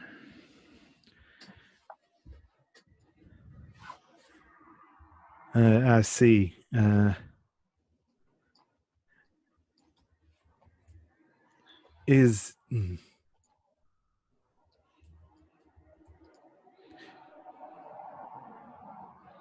Do you have a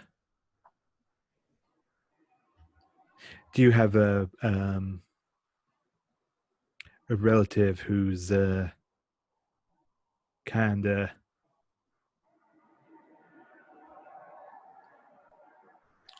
dermatologically challenged, shall we say? She says, oh. So you have come, as prophesied, to sit upon the obsidian throne and unite the clan once again. Welcome. I can say I have. I'm afraid there may be some kind of mistake going on. We're here sightseeing, I suppose you could say.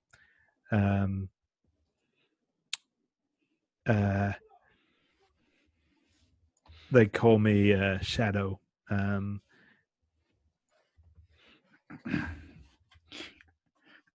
our father casts a long one, does he not? Further, well, I suppose you, if we are related, then I guess you have more. You'd know more about him than I would. Well, he's never been a part of my life, put it that way. He goes, oh my dear God, you don't know what you are, do you? How did you get in here? Why are you here?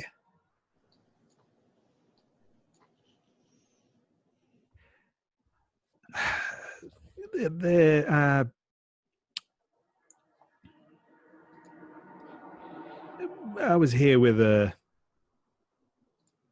acquaintance who wanted to drop in, and he had an invitation. I think we'll turn the page of the comic book there, where we see the Shadow Knight full of anger and rage, and we sort of see a set of young men and women with their sharp teeth and black eyes, and their eyes sort of all follow at once to the emotional feast that has just stalked past. And I do believe that anyone who's come onto the dance floor will suddenly see that the emotional vampires are from the Sapphire Court. About 5 of them have headed off in the trail after Duke. Yeah, let's. We need to get going, Si. Oh, do you know the best way to cut through the dance floor? I learned this from a video. Dance. Okay, it's apparently it's not that big of a secret. Okay, yeah.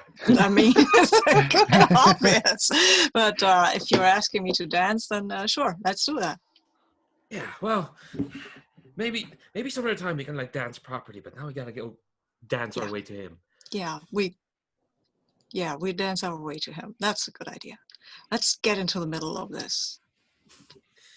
Elsewhere, the femme pendule sort of flips a card, and is sort of, you can see her looking into a sort of a pot of water and sees you all, and says, "No one is going to be able to teleport out of there, Bea Minerva," and she places down the tower. And I would like to take another 5-minute break there, if that's okay. So we'll come back for 10 minutes to the hour, and then bring that into the final act of tonight's episode.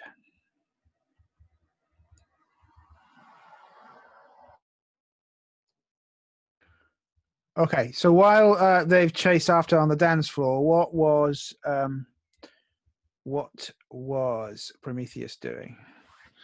I think that Prometheus had been keeping an eye on Shadow while he had his conversation with that person, but then I guess it's quite obvious that there's a bunch of vampires making a beeline, right? Mm-hmm. I guess Prometheus is going to look around, see if any of his team have caught attention of that. They have. And follow. And I think at that point, one of the Nosferatu-ish looking vampires with a bandage around their head steps in front of you and says, my, how unusual to see one of the world of light and here in our otherly world of shadow. I didn't realize you were on the guest list, Mr. Prometheus. It's amazing who they send invites out to these days. I am so delighted to see you. I am the Baron Bard of the Emerald Court. I don't often get to see superheroes. May we have a selfie? No. I don't think that would do either of us any good.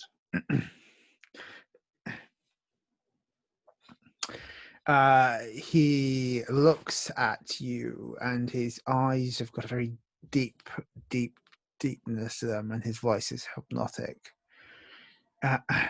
And he is telling you, he says, I would deeply like to understand why you are here. And he's using a power against you, so you can resist via directly engaging a threat. Or anything else that you feel is appropriate. Well, you say resist by directly against, that'd be like to actually resist by punching him to stop him. Well, no, you can resist or avoid their blows, right? So if you feel your powers are more appropriate, like your divine armor or mythic might or something, but you will need to resist their hypnotism. They are trying to take over your mind. Yeah, I sadly don't have like mythic will or, self-control of awesomeness. So directly engage a threat is the most appropriate here, I feel, because its moves could be used to resist their attempt to control your mind. Yeah, it would be that, or rejecting their influence, or is rejecting their influence a little bit too? No, it's not. It is directly a use of the power here, right? So it's not just telling you who you are. It is actively trying to get you to reveal your secrets. Okay, so I feel directly engage a threat would be the most appropriate. That is a 4. I'll have potential. And we see this look as you fall underneath their spell, and we'll cut back to you in a moment. But while you're thinking, oh, I will do that, just figure out which condition you would like to think about marking. But we will cut back upstairs to seeing Sister Sin and Revenant. Not Revenant, sorry. Let's try that again. And Shadow. Yeah, and I think at this point, I think they've been up on one of those big fancy balustraded, not balconies, but whatever you call those things. And I think that Shadow's actually just going to turn and lean against the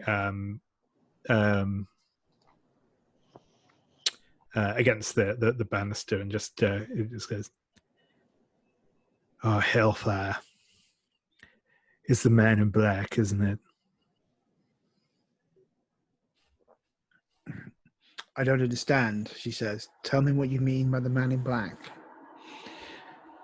Since I was, younger, I've always had these dreams about a man all in black.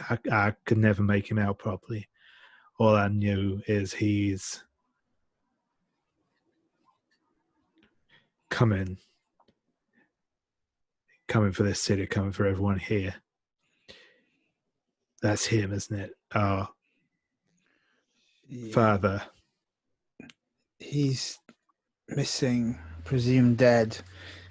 He held the Obsidian Court together, and he held this vampires in this city and elsewhere under their sway. With them gone, they've not allowed us to put someone else on the throne. I've been trying to take it, but they tell me that there was a brother, a scion to the line, this misogynistic, scum-sucking race. And that's you. So she points and pushes her finger into your chest and says, so you need to stand up for your responsibilities, young man, or I'm going to ensure that you step aside for good. She's going to tell you who you are. Quite literally in this case, in the probably most literal use of influence I've ever used. Perfect. I think I am going to resist this. So in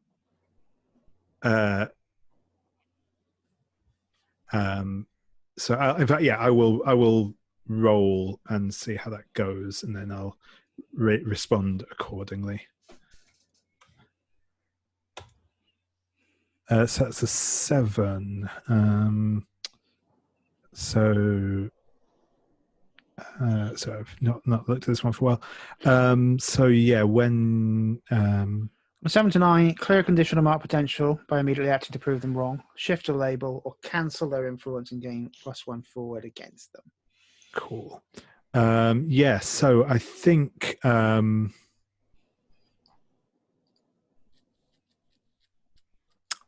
that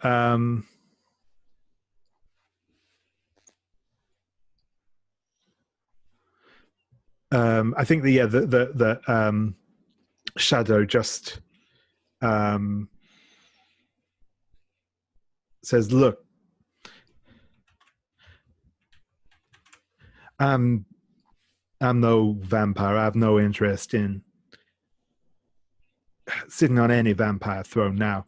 I will tell whoever needs to be told that if you want to take charge of these, if you want to take charge of the Obsidian Court, then you have my blessing to do it, sister. It's not something I want. You can, but I will back you if you want to make a play for that position. I will put my voice behind you as little as it may be worth." She looks generally confused and touched and says, tell me one thing. Have you stepped inside the Cathedral of Obsidian? Do you know and have you seen his place of power? I think I have, yeah. I didn't know that's what it was, but She puts her hand on your cheek and looks at you and leans in and kisses you softly and says, I have kind of always wanted a brother, but if you have control of that, then we will be enemies. And she steps back. Let's turn the page to where we see the 5 Sapphire Court vampires slowly circling Duke. And Duke puts his hand to the back of his jacket, and Highlander style, a large sword is pulled, which swishes with shadow and shines with silver. Oh, did he hide? I don't want to know. Magic, you know how it is. The panel is Bea and Sai furiously dancing their way through the crowd, I Yeah, guess. you're close enough to interact. We see an elderly, regent-looking vampire couple going like, I have never seen a waltz like this before.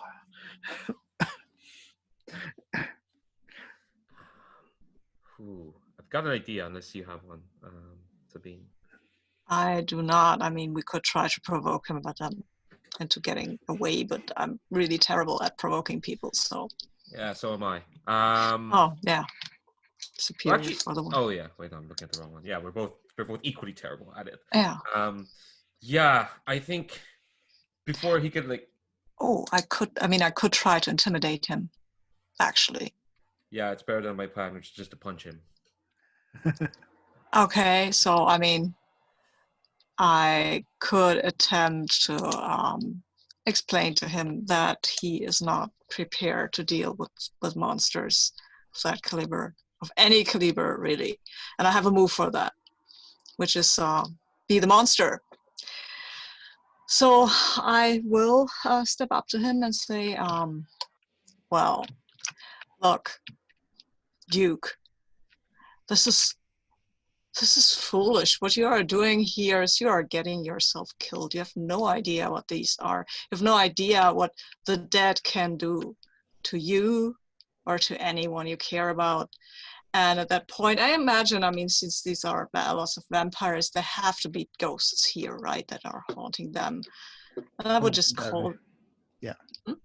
call them to me and have my eyes blaze up with light and look at him and say, look, we came here in good faith with you, but if you start a bloodbath, we are not with you.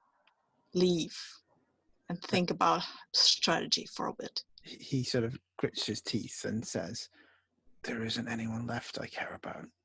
They killed them all. But you can now roll Be the Monster. Yes, I will. Oh, well, I've rolled a 4, but it's with freaks, so I've got a 7. Excellent. Yeah, I can choose 2. Okay. No, I have to choose 2. Okay. What are my options? I frighten of others. I had not intended to scare. I hurt someone or break something I shouldn't have.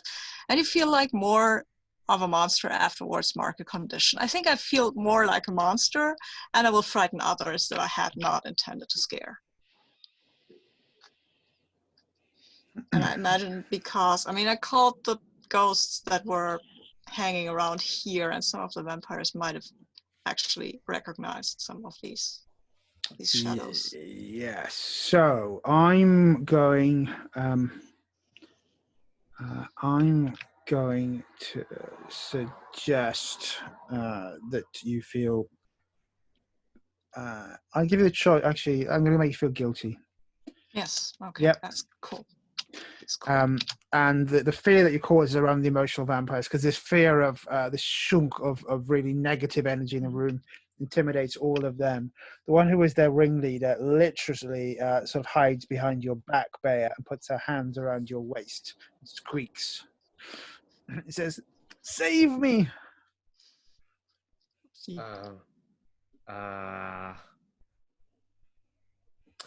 I think like Bea sees this display and it's also kind of like, fuck.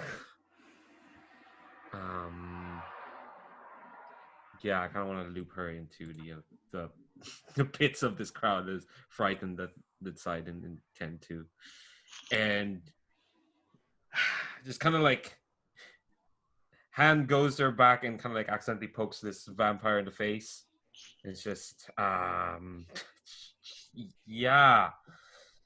I think that she's almost kind of like backing away into the other emotional vampires, I guess. Yeah. So you're backing away from this scene, and then I say that a circle sort of forms in front of you, and the woman who is behind you sort of gasps, and say looks up at you and says, "Oh, what a terrifying sight! How kind of you to save me. I think for this I shall owe you a favor." Yes. Said, "I am Devil Doll, Bishop of the Sapphire Court." And she leans in and kisses you passionately on the lips. Yeah, I think like Bea was like babbling to herself, being like, you know, he's normally not that scary. He's usually very chill. It's just oh, and suddenly she's not scared anymore. You probably aren't, because she's probably just literally kissed the fear out of you. Yeah, which, you know, she'll take that as a favor done. But I would think definitely you can cross out, kiss someone dangerous. Yeah. And she says, "Oh, you taste delightful." Is your first name Devil? Is your last name Doll? When we change, we take on new names. Said, "Kiss me again," and she leans forward to kiss you again. Oh, I've kind of done the same, actually. Yeah, she stayed. Yeah, she'll. Yeah. Okay. She kisses you, and as she kisses you again, this time, choose to mark. In fact, I'm going to mark hopeless on you. And she says, "Oh, you taste divine, but not all in one night. We'll meet again." And she squeezes your backside firmly, winks, and turns away. I think it would. Yeah, I don't know how to react to that. I think it just cut like Bea's face, who's still covered with a mask, but you can see like her cheeks are incredibly flushed. And I think this is the point where Bard proclaims, "There are vipers among us. Who will rid me of these sinister kids?"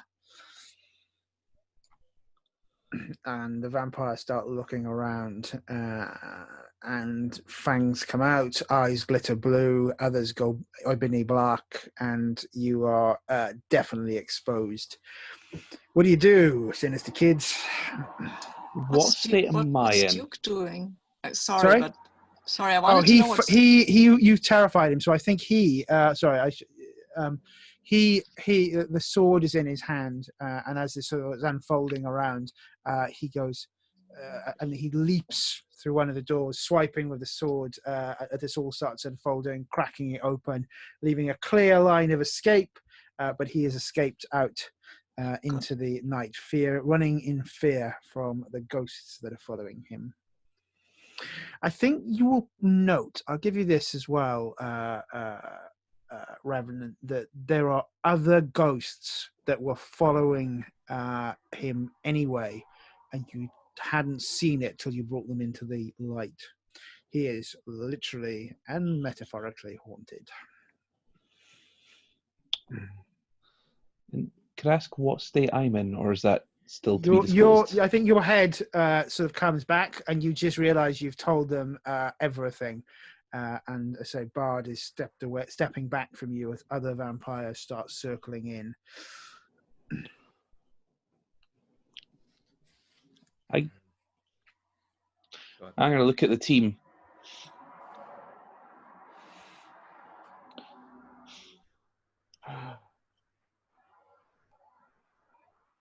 I guess we got no choice. And I think Ash would like to transform into Prometheus. What does that look Does like? count as foolhardy action?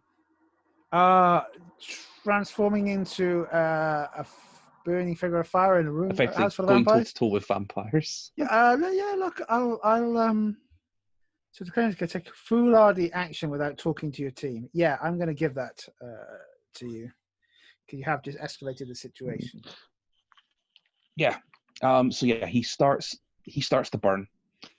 There's a moment as his entire body stiffens, as if there's a moment of pain or maybe a memory of pain. And as the fire consumes him, you can see sort of like a charred blackness under the flames. And as the flames die, that is the armor on him now. It's charcoal, it's ash. There's still glowing embers amongst it. He reaches up to his chest and starts to pull, and this hole of fire appears in his chest as the sword is unsheathed from himself. It burns and it glows, and you can actually feel a palpable heat emanating. And as it comes down with its weight, it'll strike the floor hard, and there'll be like a spark and a flash. The sign of the burning fire is enough to send the blood vampires, the Emerald Court, scattering, whilst the Obsidian Court, and you can hear this upstairs, Rick, start mumbling, "A dying god. Oh, such a feast."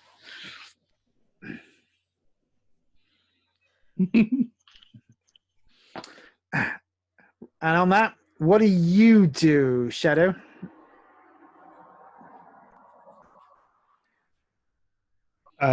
I think Shadow's just going to sigh, and the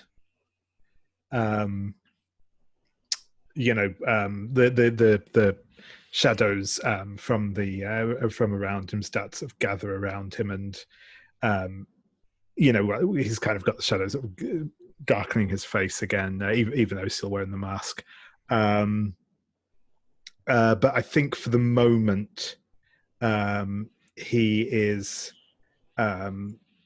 staying where he is on the balcony to keep an eye over proceedings, and see where to sort of intervene. I guess actually I might roll to assess the situation, as that seems like the appropriate thing to do here.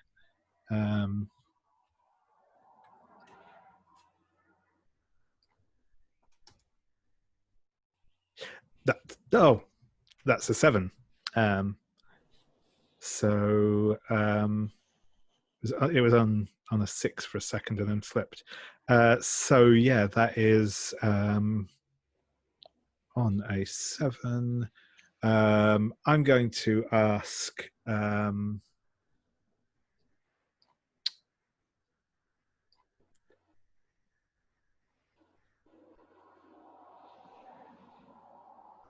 What here is the biggest threat? I mean, I know that's probably just going to be a question of grade at this point, but yeah. Right. So on the sliding scale to oh shit to oh bloody hell, let's sort of say you're up here. The most dangerous thing is effectively that you. Yeah, the most dangerous thing is actually Sister Sin, your sister, at this present moment in time, because I think she's weighing up whether or not she should take this moment to attack you. Fair. Rêve-nant, what are you doing? Oh, damn. I mean, yeah, we have a burning sword now. I think I will just unleash my powers and call forth all the ghosts. I am not entirely sure what this will do, but I have the feeling that the ghosts might not be too friendly towards the vampires.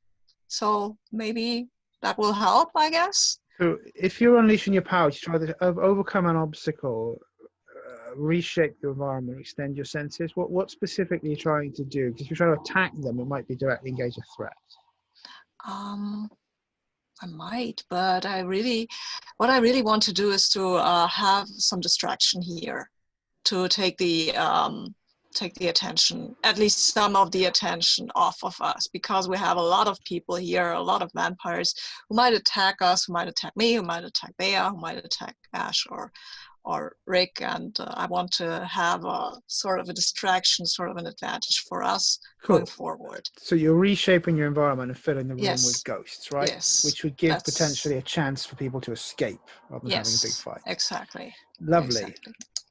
Well, please roll with your freak. Yes. I have an 8, so that's So on a 7 to 9, you can either mark a condition, or I'm going to tell you how the effect is unstable, temporary. I don't know. I think I might. Oh, maybe the effect is unstable or temporary. I mean, this is Sai is not an expert at the whole ghost calling yet, so I feel that is appropriate. Okay, so the room is going to fill with ghosts that you call from all over the place.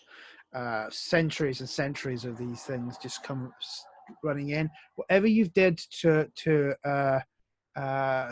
summon them is like knocking the lid off a fire hydrant, and these things are just swimming into the room, and they're all over everyone, and it is definitely causing a distraction.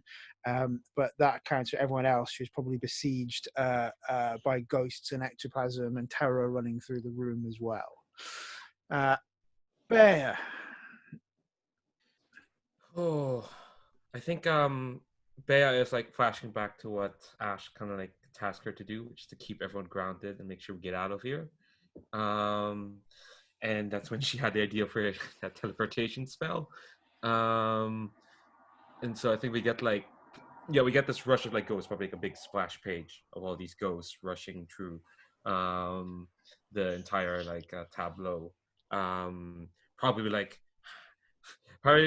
I'm imagining like in the comic book of this, when we entered the vampire ball, we got this opening shot, and this splash page is also that opening shot, but just filled with ghosts now.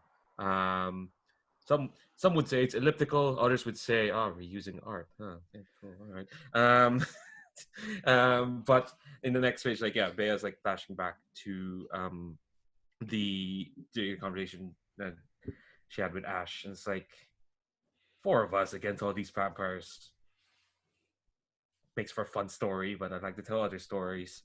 So I think the teleportation spell she had prepped is like basically she gave everyone a piece of paper with like these complex squiggly Venn diagrams all over it, with lots of like different words and symbols etched in those Venn diagrams, and she just made sure like, okay, whatever you do, keep those on you throughout the night. Otherwise, folks might get left behind. Cool.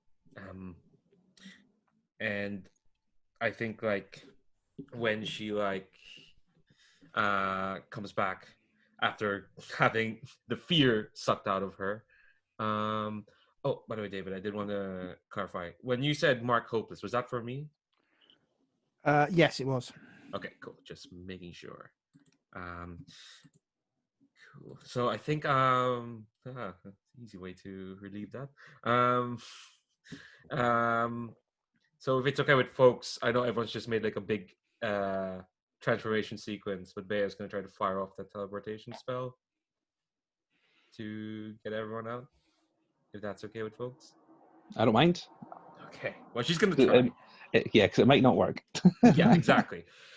Because some witch is doing a thing. So I think she pulls out the piece of paper, her piece of paper with the Venn diagrams, and we'll kind of like flap it. No, she rolls it up into a tube and starts kind of blowing onto it. And then we cut to a panel of the soul jar that she left behind at home in her room, which she probably should have left that someplace else because they're going to end up in her room if this works, with another piece of paper with all those Venn diagrams. in it. And hopefully this work out. I'm using that soul jar. Mm-hmm. Got no powers, not nearly enough training. So you rolled in plus mundane. Yes, which is a +3, but because of that condition, has a -2 to unleash, means I rolled a +1. Yeah. Of course, that's a 6.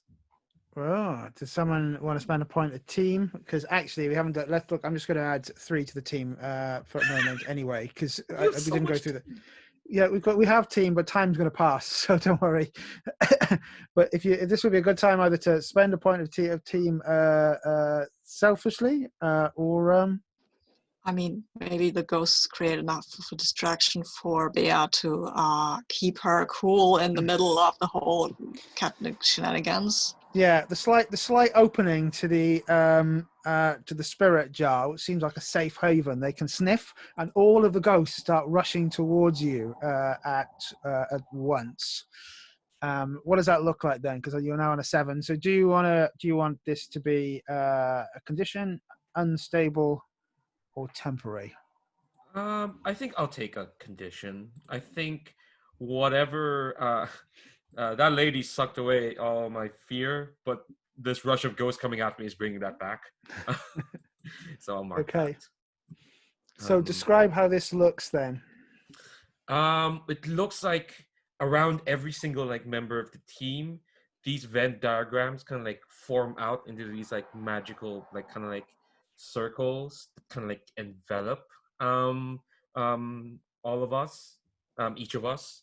And it's a very transporter effect, I guess.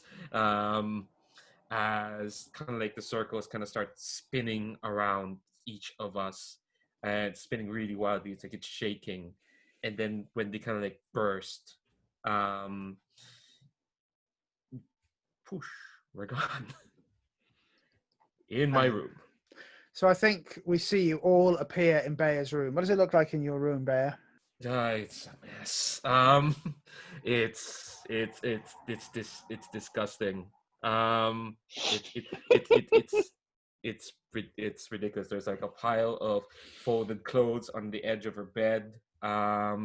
There is like just a pile of like paper bags from bookstores that she hasn't cleaned out yet.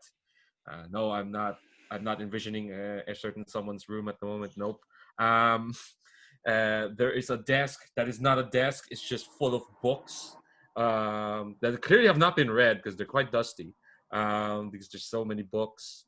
And there is like a bunch of posters. Some of them are peeling off because you're not meant to put blue tack on those walls. They just kind of come off. So some of the posters are like one of the 4 edges is coming off. There's a conspiracy board full of just paper clippings and notes and whatnot. There's a shelf of just notebooks. Posters of brilliant magical theorists. Whenever they've come to Crescent City to do lectures and stuff that you clearly printed out that are like, it's just online stuff. And maybe some esoteric drawings. Lovely. Please, each player describe how they wreck something in Bea's room as they suddenly appear. I think Prometheus was not expecting that and is thrown off balance, and the heavy armored fire Knight of the Sun will literally stagger right through your wardrobe, demolishing it. Didn't stand a fucking chance. Like it wasn't even there, just kind of staggers, puts a hand on the wall. Goodbye, wardrobe. Yeah, I think. You're gonna carry on. No, yeah, I was just gonna ask for next play, but you're already volunteered. Yeah, I think when Sai appears, they don't appear precisely on level. Like they're not really physically quite there, so their legs are stuck somehow in the floor a little, and as they try to struggle out, they will leave a little, no, not such a little hole actually, because the legs have to come out somehow, and that they're physically enough to cause damage to your floor, and they're very embarrassed about that. Sorry. And I think because Rick was like still up on the balcony when he was when you were all teleported, he appears sitting like on top of the bookshelf, and again, yeah, probably just like, you know, tips forwards under his additional weight on top of it, and crashes to the floor. At which point, the Good. door to your room flings open, and we see your mother, Miriam, who has a joint in her mouth and a glass of milk and a cookie in her hand. And she's just with this wide-eyed look of terror and everything, going like, "You are so grounded." And we'll flip the back page on the comic there. And every issue should conclude with a letter page from our fans. And I think tonight's letter page is undoubtedly how to dress best for your prom, which has been written by Rick Soto as the editor of the page. Let's go to our end of session moves. I'm going to go in reverse character keep order tonight, and I'm going to ask Ash to give us your feelings. My feelings? Grow closer to the team. Grow into your own image of yourself. Oh, we're doing the move, right? Okay.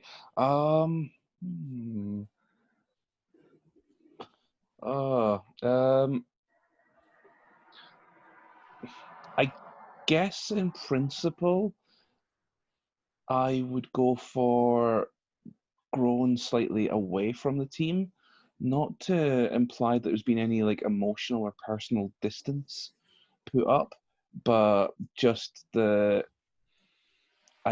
guess Ash feels like he's made a few key blunders, like introducing in this other element, introducing it to the team, which has caused this kind of little spiral of chaos.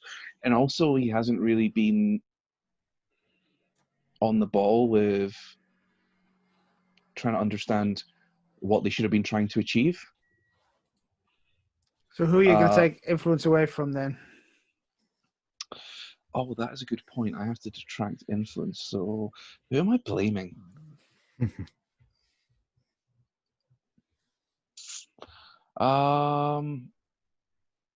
Oh, this is my. I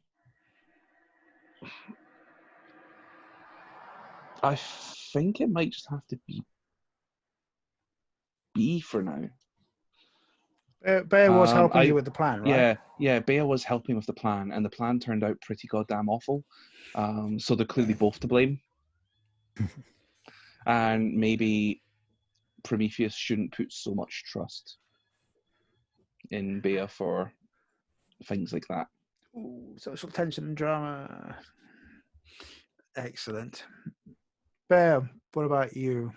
The thing is, like, Bea has a complete opposite reaction, and that she grew closer to the team, and she can. And it's because she thinks because of Ash trusted her to with this part to get them out, to make sure nothing bad happened, to get info. And as far as she's concerned, she figured she met the leader of the, what was it, Sapphire Court? Mm-hmm. Yeah. So so she thinks, oh, I got that info. I made a connection. We can use that in the future. And yeah. I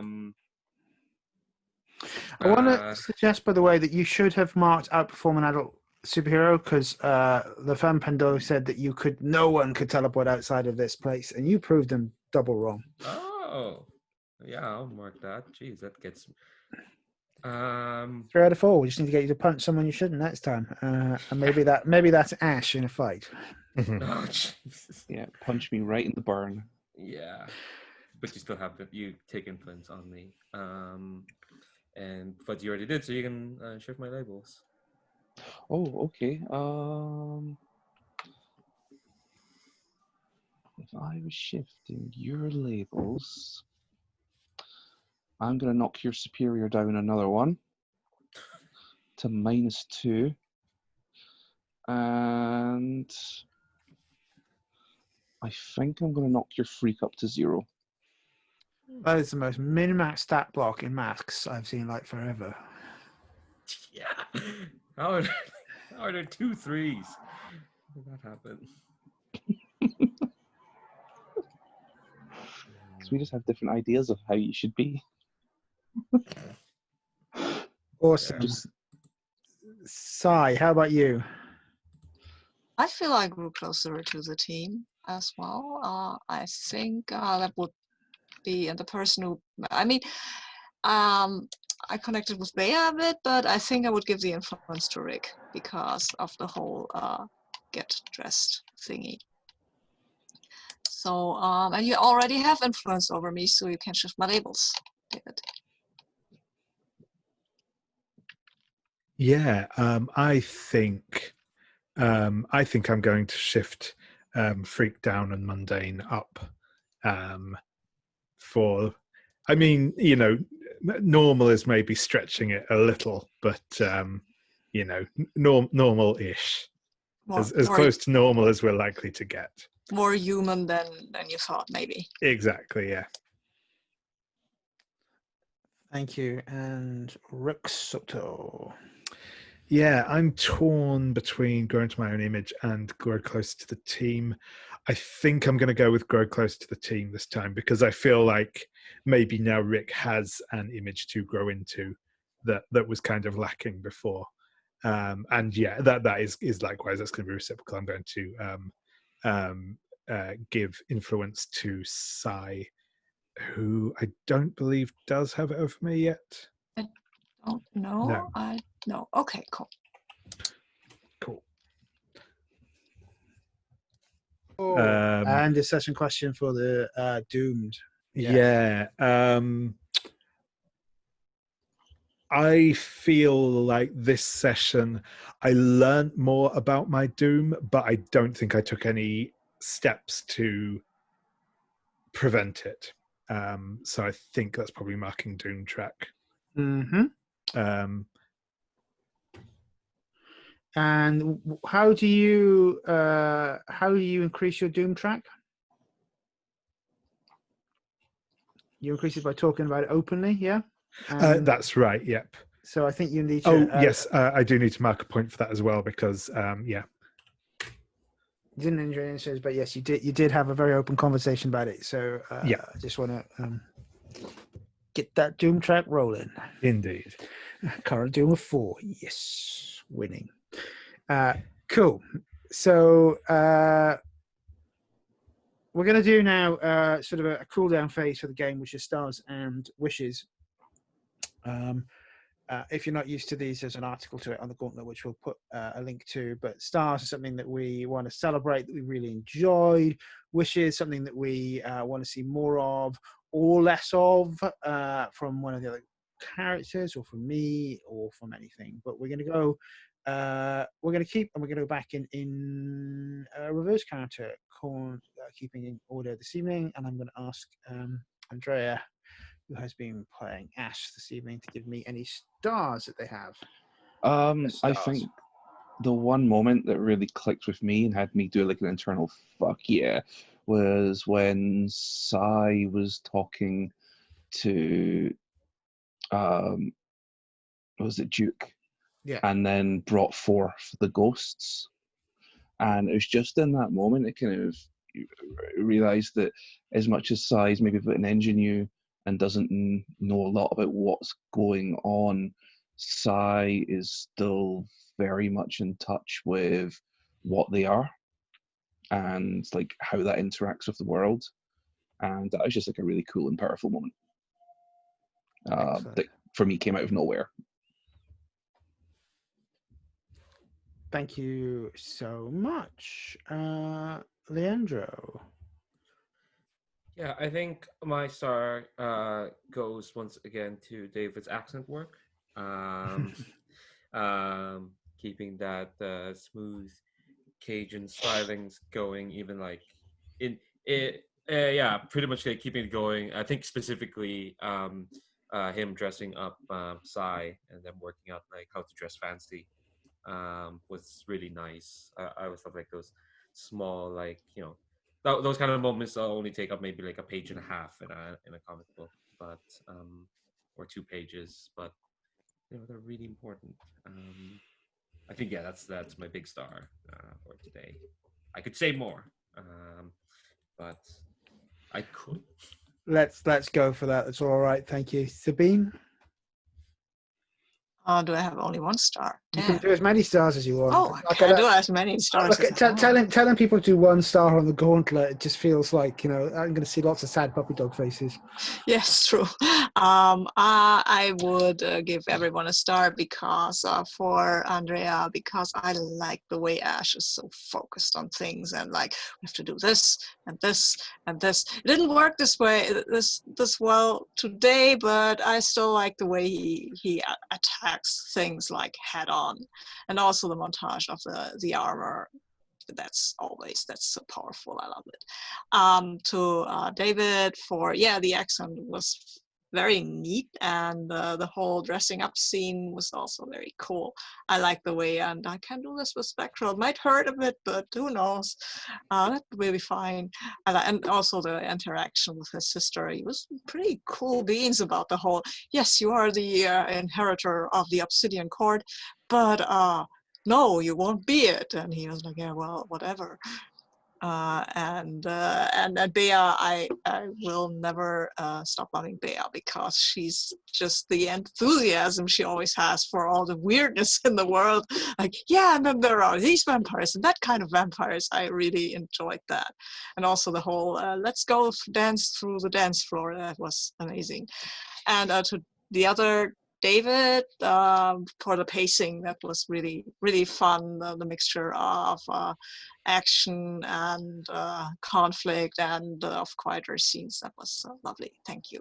Stars. Done. David.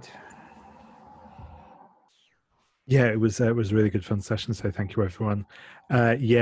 Stars all around. I think a couple of moments I really liked. I actually one of the things. I loved seeing Ashley. I said getting kind of both being that in that focus mission mode, but also being a bit out of his depth at the same time was cool. But I really liked as well seeing like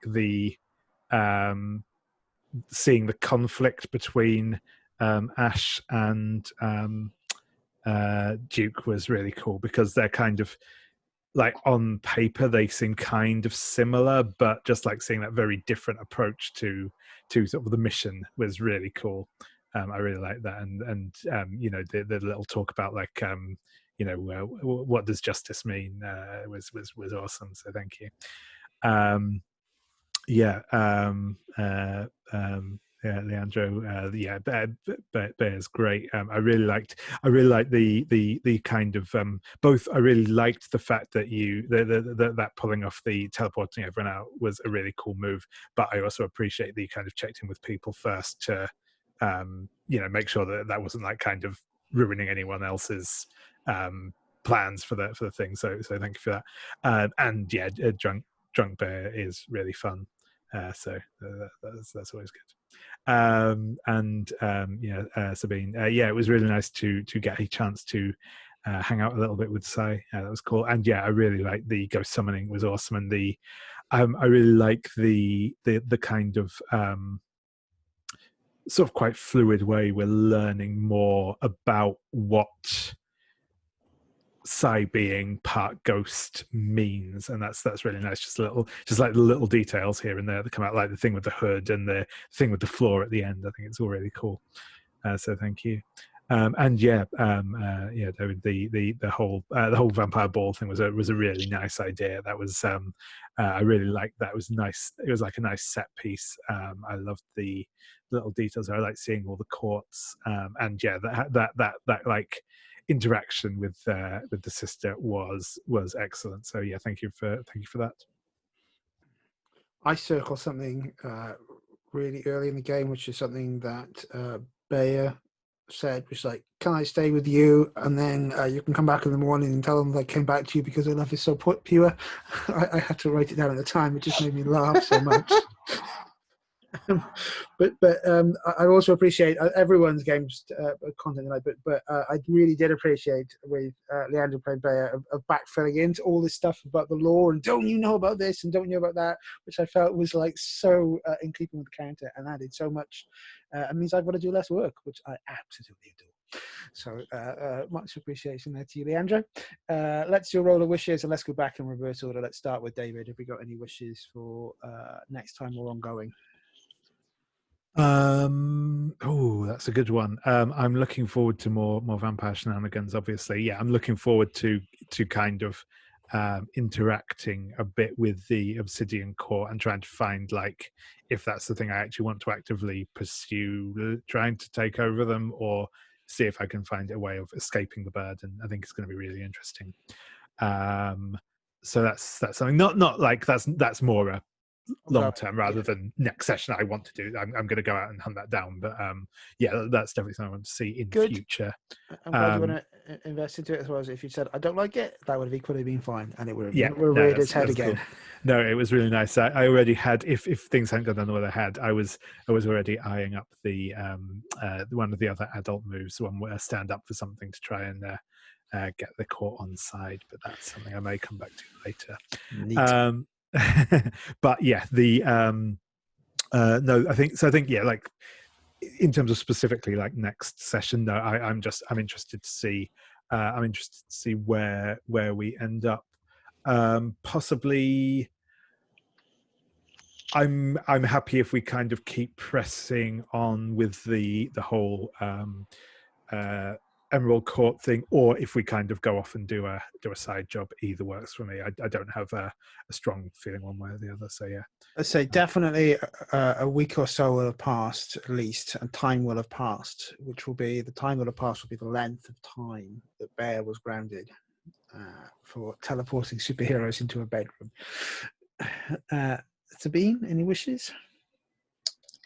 Well, I would like to engage more with the team moves because I was so close to triggering one of them, and then we had to cut the scene. I dropped the ball myself, so but I would wish that to engage with more with team moves because I think they're lovely. And also what I would wish for is that maybe at one point, not maybe it doesn't have to be next session, but we to go closer into the mystery of this assassin creature thing, Joker person, because I think that's a rather interesting venue for the whole Obsidian. I think they're connected to the Obsidian Court anyway. Maybe we can talk to Mr. Sim again. Yeah, that, and also one of my dear wishes is to get into Rick's realm. That's I was actually thinking of taking you there to go clothes shopping rather than the shops, but yeah, definitely we can do that next time. You effectively have like the TARDIS wardrobe when you took her to a thrift shop. You're such a bad friend. Leandro, do you have any wishes, please? For some reason, well, one, I want to see this gaggle of cats, a cavity. I'm sure they've been a pest during this whole grounding thing. I kind of want to interact with Ash's legacy. I don't know why. Just to collide with them. We've only seen one of them on screen, I think. Yeah, just the granddad.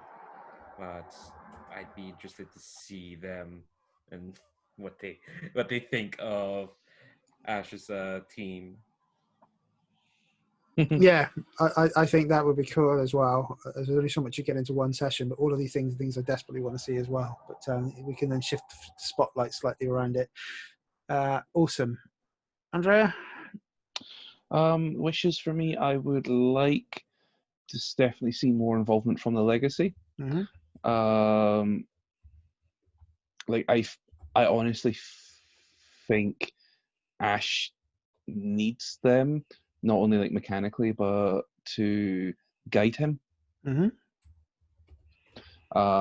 And let's chalk today down to just him being a little bit impulsive because a new kid, and Granddad gave it a nod. But yeah, definitely would like that. I guess I'd also just like to see just a little bit more of everyone's day-to-day life. We've gotten a lot of that from Bea so far, which is great because I think that character is rooted very strongly in their family. But we'd also like to see a bit of Sai and Shadow day-to-day and understand how they exist. Do you have normal lives, Sight and Shadow? Because I sort of felt the clothes shopping scene was probably about as mundane as it gets for you pair. I think there's a modicum of normality to Rick's life, but yeah, I think he's a bit rootless at the minute. So I think that's going to be interesting, linking him more into the other things. But yeah, no, I'm definitely up for some. I always love the little just like interstitial scenes in Masks. So yeah, definitely up to seeing more of that. And last wish is I'd like more one-on-one time with other characters. I guess Rick's definitely one that Ash has not had a chance to spend a little bit time with and interact with. So I still don't really know what that relationship looks like. Yeah, it's an odd one in Mass. You could almost like have an entire game where you just the GM just sort of sits around and does nothing because the characters can just run, especially you lot. You just run scenes off each other without me being there. But yeah, absolutely. But I think people know who they haven't had those scenes with, and it would be cool to see. I would love to see those as well, and how you interact more with each other in the coming sessions. But we will definitely be focusing a little bit in on the legacy next time because we've still got to deal with Shadow Knight and Duke and what's going to happen with him and the fallout of your grandpa giving you advice and whether your dad approves of that advice. I think we haven't seen it yet. All right, so I've been definitely leaning towards that, and we'll pick it up next time. Folks, thank you for your time. I've had fun. Hope you've had fun, and I'll see you. Oh, I won't probably see you next week. There'll be